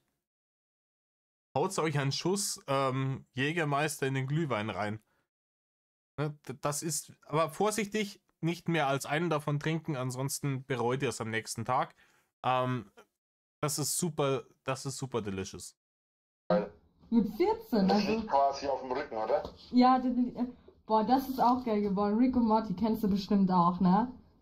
Und Nur vom Namen her tatsächlich. okay, das ist halt so eine richtig abgespacede Serie und ich habe auch Ich liebe Rick and Morty. Ich liebe Rick and Morty. ein T-Shirt dazu designt, aber das liegt in der Wäsche. Also ich mache auch Designing und so einen Scheiß. Hier zum Beispiel. Rainer kriegt gerade schon wieder die Dollarzeichen in den Augen, weil sie denkt, hey, krass, wenn ich die alle jetzt klar mache, und dann schraube ich am besten noch so schnell wie möglich ein Kind ans Knie, dass sie mir nicht mehr weg kann. Und dann hat die auch Interesse daran, dass bei mir finanziell gut läuft. Dann kann die für mich jetzt irgendwelche Designs erstellen, dann können wir wieder Merch machen und so einen Schmarrn. Ne? Dann macht sie ein Logo für mich und tätowiert mich komplett, ohne dass sie was dafür bezahlen muss. Das ist ja eh auch so ein Ding oft. Ne? Ich weiß nicht, ob ihr das merkt. Es gibt tatsächlich erstaunlich oft irgendwelche, das ist dann meistens irgendwie andersrum, aber irgendwelche Tussis, die mit irgendwelchen Tätowierern zusammen sind, damit sie praktisch Gratis-Tattoos kriegen. Und wenn sie vollgehackt sind, wird Schluss gemacht. Ne? Das ist auch ein Geschäftsmodell. Das muss dann halt wirklich schnell passieren, damit sich's lohnt. Aber wenn ihr euch fragt, ja, irgendwelche Models seht, die 21 sind und von oben bis unten zu tätowiert, und ihr euch fragt, wo haben die Kohle her für Tattoos dieser Qualität überall auf ihrem Körper? Die haben den Tätowierer gebumst. Punkt. Das ist meistens so. Okay. Ja, also ich habe halt alles Mögliche und boah, tätowiert habe ich auch. Ich habe schon mal was ganz, ganz Stranges tätowiert. Ein Kollege von mir wollte, dass ich so 2 Schwänze so wie, keine Ahnung, so die Faust geben mäßig, weißt du, dass die Eiche sich quasi die Faust gibt. Und das sollte ich ihm tätowieren und das war so lustig. Also auch ganz wilde Storys dahinter. Zum Beispiel von Naruto, den Itachi habe ich auch gezeichnet. Das ist auch schon voll alt. Also das ist ein ganz altes Blog. Da war ich im Jugendalter. Dann Ja. nehme ich mal an, dass du auch gerne Animes schaust, wa? Ich eigentlich persönlich nicht, mein Bruder. Der hat das sehr gerne geschaut immer. Der schaut das immer noch sehr gerne. Deswegen habe ich ja auch dieses eine Buch, wie man so Anime-Charaktere zeichnet und so nochmal alles beschrieben. Weil der meinte, komm, fang da mal mit an, da kommst du bestimmt gut weit. Ich wollte auch mal einen YouTube-Kanal aufmachen als Jugendliche, dachte mir so, ich zeige mal den Leuten, wie ich zeichnen kann, aber dann hat es gescheitert daran, dass ja, ich mir dachte, lieber doch nicht, bevor ich noch Hate bekomme oder so. Das hättest du mal besser gemacht, aber wenn du das kannst, kannst du damit, glaube ich, echt Kohlen machen. Ja, manchmal ist es nicht verkehrt. Obwohl ich ja eigentlich, Wir sind jetzt hier am Ende vom Video angekommen. Wir sind jetzt auch schon bei 2 Stunden 40 Minuten. Gusi. Aber ich habe Bock gehabt. Ich hoffe, ihr hattet auch Bock. Das heißt, uns bleibt nur noch ein Part Polska-Bärchen übrig, für, ja, dass wir das abgehakt haben. Bin fleißig gewesen in letzter Zeit, muss ich sagen. Nee, man merkt hier auch wieder das komplette, zum Abschluss, das komplette Desinteresse an dem, was das Bärchen ihm hier gerade sagt. Ja, der lässt sie jetzt reden, weil er weiß, ja, ich muss die reden lassen, ansonsten fühlt sie sich nicht gut. Ja. Und dann, ja, ja, whatever. Wie wechsle ich jetzt wieder auf ein Thema, von dem ich schwadronieren kann? Und da das Ganze hier 6 Sprechende heißt, nehme ich an, dass der zweite Teil halt wieder ab 18 wird, weil da gehen wir dann wieder auf das Thema, ne? Auf unser eigentliches Thema, wie er im letzten Video gesagt hat. Das eigentliche Thema, und zwar Snoozen. Ich sehe es kommen im nächsten Video. Ich bereite mich auf den Cringe vor. Und bis dahin bleibt mir nicht mehr zu sagen, als tut nicht, was Rainer tut. Und Metal off.